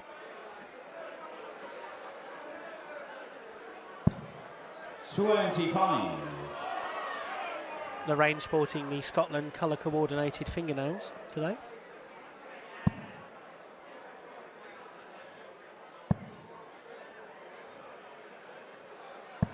$60. Lorraine, you require 136.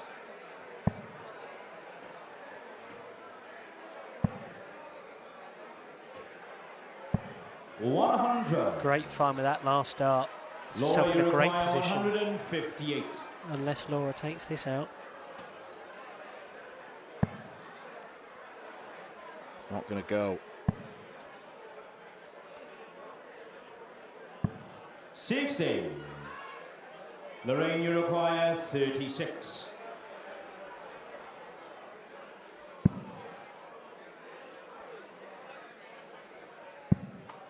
Lorraine Hyde is one leg away from a place in round 2.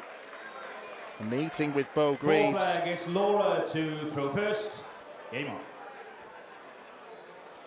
Real change in fortunes after a first set where Laura was averaging, you know, high 70s. Really impressive power scoring. Lorraine's just pulled herself back into it, dug in, battled hard. And now she's one leg away from a first win on the Lakeside stage. Her first win by a Scottish woman on the Lakeside stage in a very long time. So 97. You've got to go all the way back to the days of Anne Kirk, in the early days of the World Championship. Trina Gallagher, Frances Hunselar. Very early noughties. When I was a small child. 100. Me too.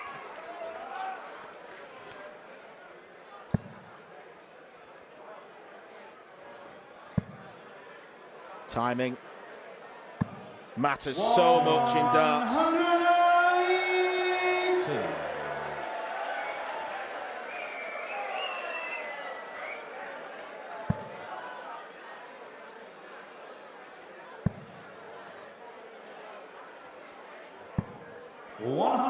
Steady ton, keeps Lorraine honest. See if she can follow up on that big maximum last time round. A very good start to this leg from both 60. ladies. With the finishing line very much in sight, and Laura fighting to keep her hopes alive in a game that looked, at least in the beginning, that she was going to romp away with. Well, whoever loses this will be doubly disappointed because they'll feel that they had it in their grasp at varying points. I'm not going to see a repeat of the Veronica Ehash magic from last year.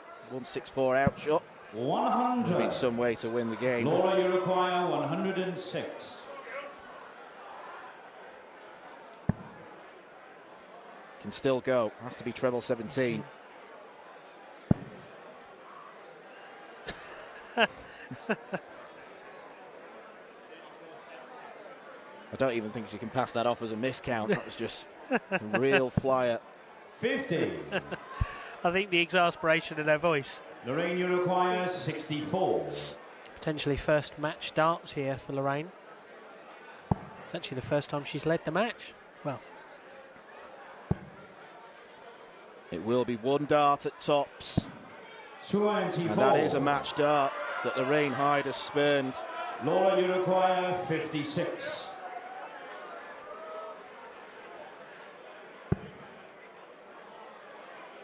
To send us to a decider. comes inside, switches to the 10s. 42. A loose one into the 6, so Lorraine will come back. She's taken a moment at the table to compose herself. 40. Already had one match start.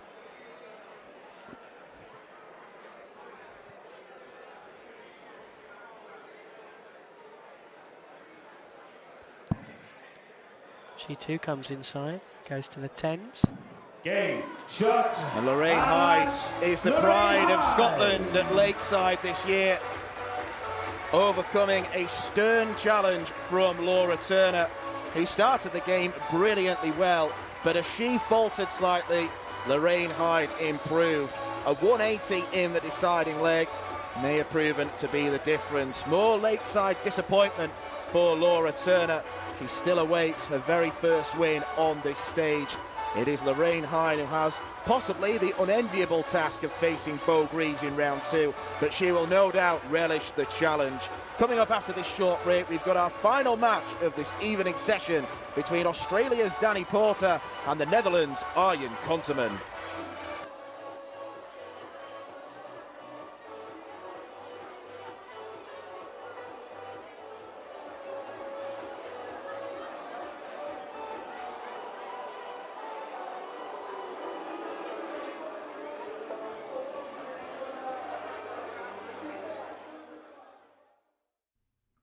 This program is brought to you by Benji Marine Engine Repair and Trading. Specialized in Wärtsilä engines with a 24-hour-a-day, high-quality, worldwide service.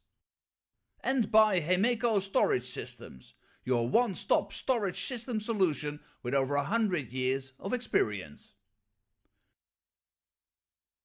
The 45th annual Widmayer Fleetwood Memorial Las Vegas Open will be held from January 19th till the 21st. Sin City welcomes you to come and play in the entertainment capital of the world. Both men's and women's champions will win places at the 2024 WDF World Championships. The Romanian Darts Festival is from January the 26th till January the 28th. Come join the party in Bucharest. Register to play by Wednesday the 24th of January. The Toto Dutch Open Darts is held from February 1st till February 4th. Registration is open until January the 16th. The Toto Dutch Open Darts is by far the largest darts party in the world that you should not miss. And the men's and women's champions go to the Lakeside in December 2024. The Swiss Open and Helvetia Open tournaments are held from May 31st till June the 2nd. One of the longest running tournaments in Europe invites you to join them in the most beautiful surroundings you'll find in Europe. The Swedish Open and Masters is held from August 16th till 18th. A popular tournament for many of Europe's best aerosmiths. For more information on each of these tournaments, go to the link in the description. A special thank you to our tournament sponsors Widmayer, A&G Travel Group, iDarts, Dart Connect, CT1 and Quiff.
And just before we have you singing, please welcome to the stage for his 14th Lakeside World Championship, referee Nick Rose.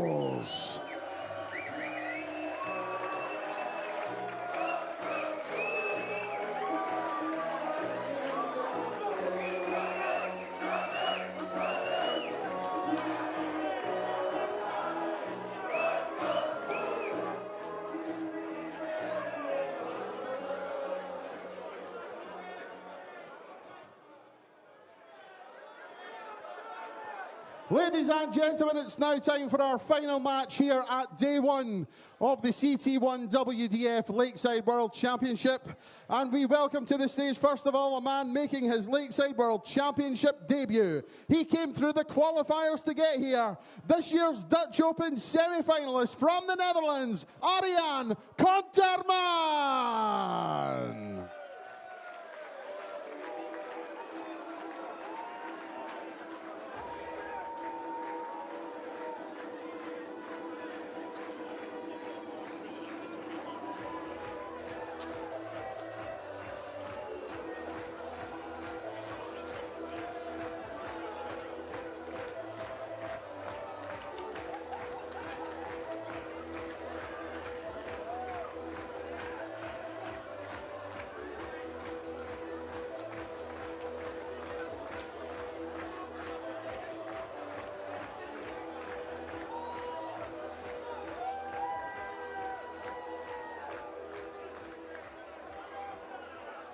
His opponent also makes his Lakeside World Championship debut, the former Alice Springs Open champion, the reigning Australian Masters champion, Demolisher, Danny Porter.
The 12th and final game of what's been a successful first day of the WDF World Championship here at Lakeside. The crowd have loved it. It's been packed full. It's had a lovely atmosphere. And we're about to be served up one final treat before we come back again at 1 o'clock tomorrow. And what should be a really high quality encounter between two players who like to get on with things. Danny Porter, an Australian Masters champion, quarter-finalist of the Australian Open before he went down to the reigning world champion Neil Duff in a 6-3 defeat. Someone who's previously hit the holy grail of a 9-darter. He lists that as his proudest ever darting achievement. He's up against Arjan Konterman, one of a big Dutch contingent here at Lakeside this week. Never won a WDF event, and he qualified for this event by coming through the Assen qualifier last year. 96. Andrew Sinclair, before we came on air, you assured me that this game was going to be quick. Yes, Arjan's a very quick player. Maybe not quite as quick as his compatriots Moreno Blom and Chris Landman, who'll be in action later in the week, but he's still pretty rapid. Most of the Dutchmen seem to be. Danny, not quite as quick, but he's still a fairly steady, rhythmical player. So I think this will be a fairly quick game. And both of these are very, very capable players. As you say, Arjan's not won a WDF title, but he doesn't really do the circuit. Mostly he sort of focuses on the Dutch ranking tournaments and the Challenge Tour. And Danny's someone who started doing the WDF circuit in Australia more recently. Yeah, it seems to be part of the Dutch darting MO that you've got to hurl them quickly out of the hand. 45. And already an early indication of the speed of play we're going to get from Arjen. Wish the very best of luck to the spotters in this game. Danny, a slightly 99. steadier thrower. Someone who has played some really good stuff in the Australian circuit. 138. 87 in the past. Arjen's one of those players who, as you mentioned, Andrew, plays a lot of the different circuits. He's played on the Challenge Tour. He's played the Modus Super Series. Did that in August, but didn't get through to finals night. Sensibly deciding not to go for the bull shot of 164 with Porter on a bogey number. Yeah, slightly curious from Danny there to switch to the treble 18. But no, I mean, Danny's someone who he wasn't in the field when it was initially confirmed last year. You know, Arjen was one of those who grabbed the last places at that qualifier in Assen. Game shot on the first leg. 18 down, so puts the Dutchman in the lead. Leg, it's Danny to throw first. But this year, Danny really shot into contention. You mentioned the Alice Springs Open. Last year he won that. That was his first title. That sort of got him in the mix. And then this year picked up a lot of points. Australia 16. Had a gold event in his native South Australia. In February he got some good points there.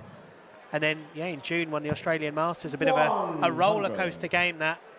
First to 7, Australia, they're one of the countries in the WDF who do play a lot longer games. He led 6-1 against Harley Kemp. Harley Kemp then won 5 on the spin and missed 4 darts to win it in the decider before Danny squeaked over the line 7-6. And yeah, when he found out sort of September time that he was in the mix to qualify, he was over the moon, blown away. And yeah, this is a lifelong dream for a man who's been playing darts competitively for about 20 years.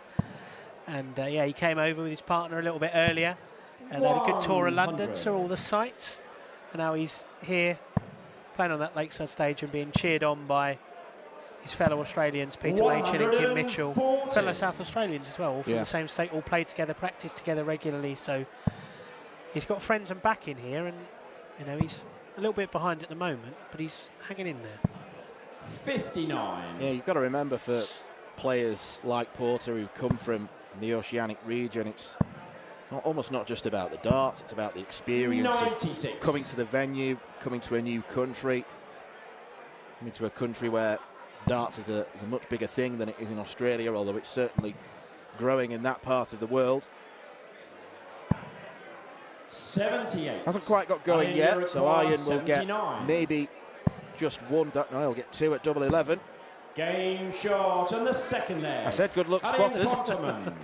They need it. Third leg is Arjen to throw first. Game on. We even managed to give Nick Rolls a game as referee. Make him wait till last. Everyone getting a go. Yeah. An extensive refereeing team, but a pretty solid one, I'd say. Yes, very solid. 97. Yeah, slightly different makeup this year with Anthony Dunder stepping up to the role of MC, a role I think he's fulfilling very well.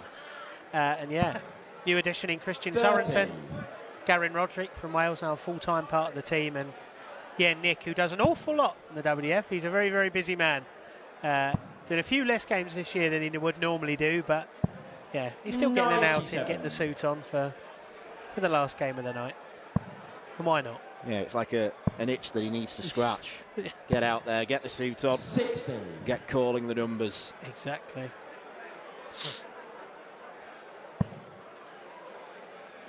But no doubt his most important duty of today was to get me a Wi-Fi code. So thank you very much, 59. Nick. And he got me my dinner, so happy days all round. Although I do know I own 50p, but that's a different matter entirely. 100. But no, I think sort of what I was going to say to do with Danny Porter is that, you know, Australia well represented here with Kim Mitchell, Peter Machin, Danny, of course. Supposed to be Raymond Smith. Unfortunately, he had to withdraw for health reasons. It's on the men now, but, you know, sending Raymond all the best He would have been a very strong contender if he'd been here, and he hopes to be here next year. But, you know, Australia are fantastic supporters of the WDF system. They're really passionate about getting their players over here. 180.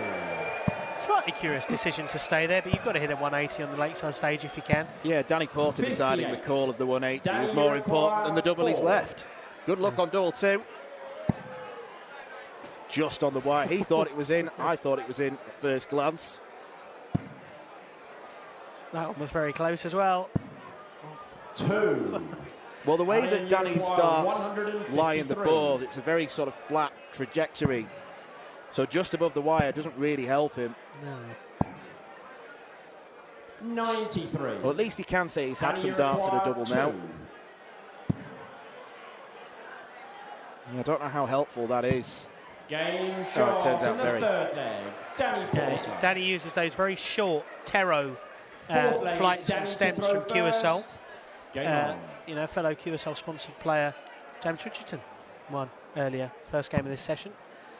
Danny was very pleased that his fellow QSL player won, but you know, Australia are big supporters of the WDF. You know, they run fantastic tournaments. The Australian Open, I know you and Scott were talking about that earlier. South Australia Classic in February, that's a gold event. Guaranteed qualifiers. You know, the South Australia Classic earlier this year, Amanda Locke and Kai Smith, Raymond's son, they won that, so they're already booked on the plane for Lakeside 2024. 60. That'll be coming back in February, and could well see different names on the trophy. And, you know, a number of events with big prize money, like the Alice Springs Open that took place very recently. Very good money on offer there, and, you know, Australia are a big part of the WDF, and Kelvin and his team down in Australia do a great job. But you mentioned about, because it's one of the quirks, I suppose, of the WDF system. 100. Events are ranked platinum, gold, silver, bronze, and it's almost as if you do well in just one gold event, you can pretty much seal your qualification here. So you've got to place so much importance upon those events. Yeah, and that was something that, you know, when the WDF took over the running of this side of the game, they wanted to introduce, was that golden ticket. So if you win a gold or a platinum, you've got an automatic spot in the World Championship. 167. Divides opinion a little bit. Oh, hang on. Biggest shot of the week. 127. Certainly went for it. No mucking about from Arjen Konterman. He wants this first round tie to be as stress-free as possible. Both players have been made to wait for their stage time. It's just gone 11 o'clock UK time now.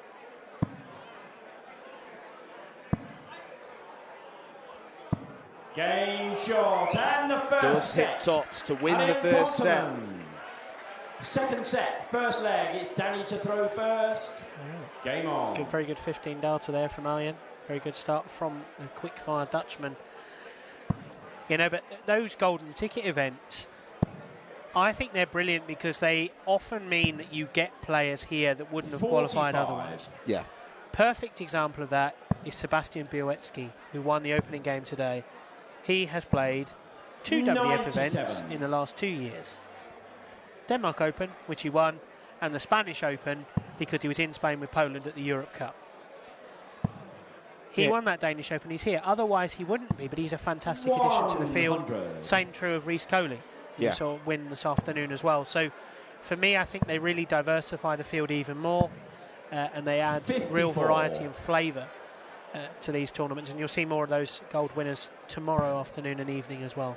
And it also gives great opportunities to people who can't necessarily do the full tour. 15. Can't spare the time or the money to travel. Exactly. And it can get you potentially a once-in-a-lifetime opportunity to potentially travel all the way around the world like the Australians, New Zealanders do, and get to go on that World Championship stage. And for them, this experience means an awful lot. You could see the excitement 59. in Danny particularly. He was downstairs in the Peninsula Bar in the Players Hotel this morning at 6 o'clock, bright and early. I don't know if that was the jet lag 60. or he was just an eager beaver, but 6 o'clock this morning he was down there ready for a chuck at the board. I was not up at 6 a.m. I was told that by his Australian teammates, but you know, fair play to him. It's a long old slog if you've been up for most of the day. And you require 150. Yeah, we've got 4 boards in the practice room here at the Lakeside venue, but the hotel's got 4 practice boards as well. 90. They've proven very popular over the last few days, and I'm sure they'll continue to do so.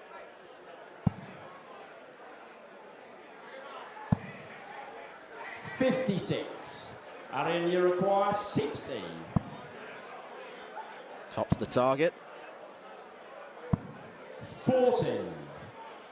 Outside chance here for Danny. 126. And this would be for a hold of throw. It's on. Not now. I jinxed him, poor fella. Well, the frustration is evident on the face of the Australian. 74.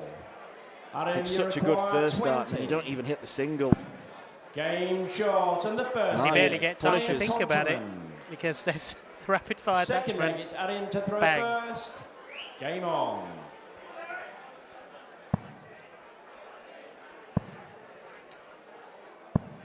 $82.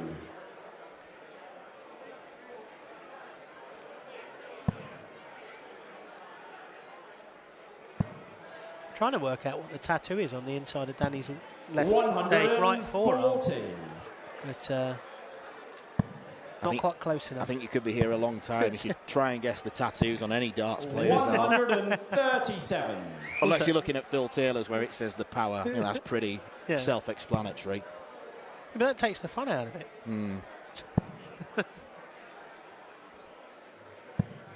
57.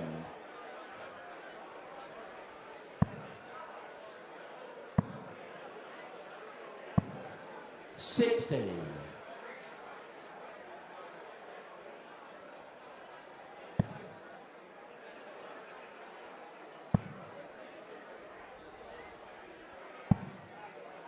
$98.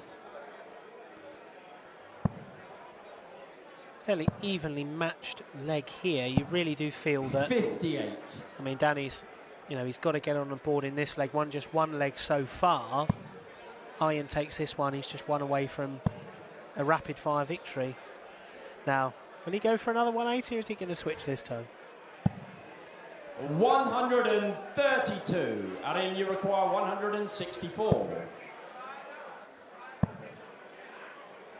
17 does leave double 16. It's a wonderful setup shot. Danny, you require 74. Has to be 20 and bull now. Finds it. Can he find the bull? 35. And you Quite require a 32. westward dart on that one. Iron comes back. Game short and the second leg. And Konterman. Hugely impressive Third performance leg so is far Danny from to the throw Dutchman. first. Game on. Yeah, he has been very clinical. He's going to hope to try and achieve the highest average of the day. We saw that from James Richardson in the first game, just over 88. 59. Iron's on around about 86 at the minute. And the prize on offer for the winner here is a second round tie with the Dutchman Alexander Merckx. So Yeah, it could be going double Dutch, and that is the likelihood, unless Danny can really dig something out. 100.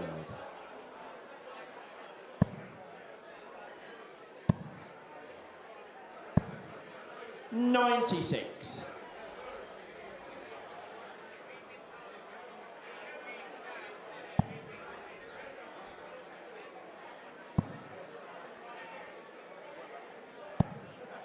$99. it's a positive start from Danny in this leg. Had the better of the scoring so far, but two trebles here. 140. Iron's right back in the mix once again.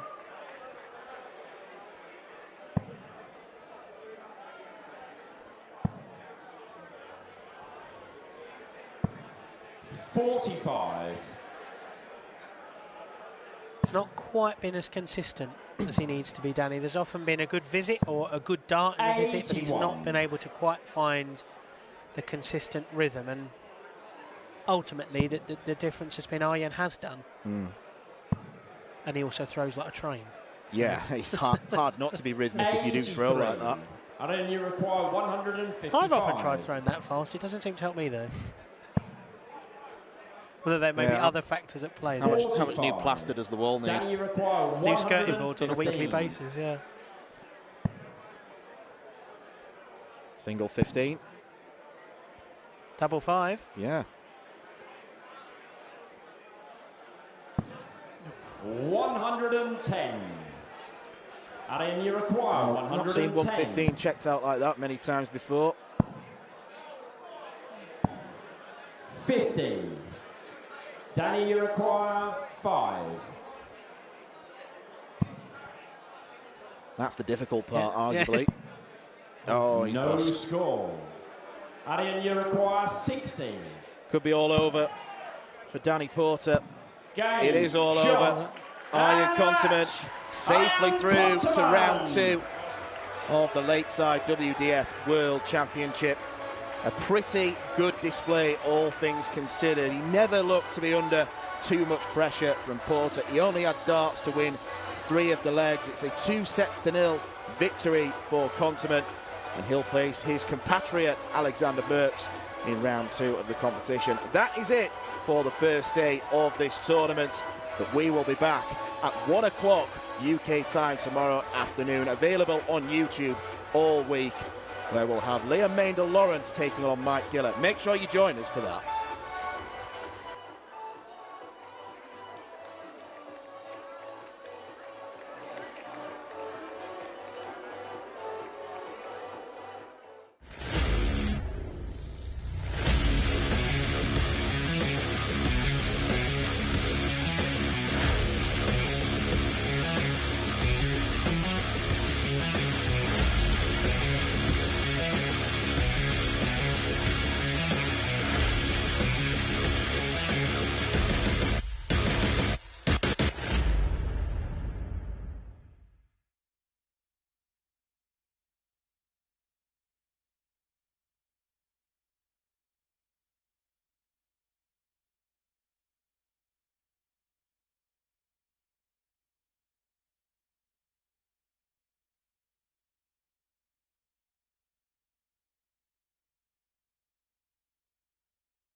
This program is brought to you by Benji Marine Engine Repair and Trading, specialized in Wärtsilä engines with a 24-hour-a-day, high-quality, worldwide service. And by Hemeco Storage Systems, your one-stop storage system solution with over 100 years of experience.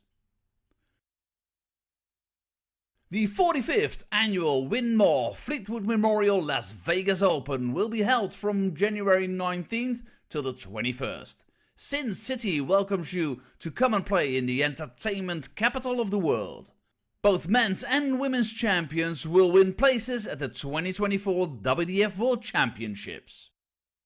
The Romanian Darts Festival is from January the 26th till January the 28th. Come join the party in Bucharest. Register to play by Wednesday the 24th of January. The Toto Dutch Open Darts is held from February 1st till February 4th. Registration is open until January the 16th. The Toto Dutch Open Darts is by far the largest darts party in the world that you should not miss. And the men's and women's champions go to the Lakeside in December 2024. The Swiss Open and Helvetia Open tournaments are held from May 31st till June the 2nd. One of the longest running tournaments in Europe invites you to join them in the most beautiful surroundings you'll find in Europe. The Swedish Open and Masters is held from August 16th till 18th. A popular tournament for many of Europe's best aerosmiths. For more information on each of these tournaments, go to the link in the description. A special thank you to our tournament sponsors Widmayer, A&G Travel Group, iDarts, Dart Connect, CT1 and Quiff.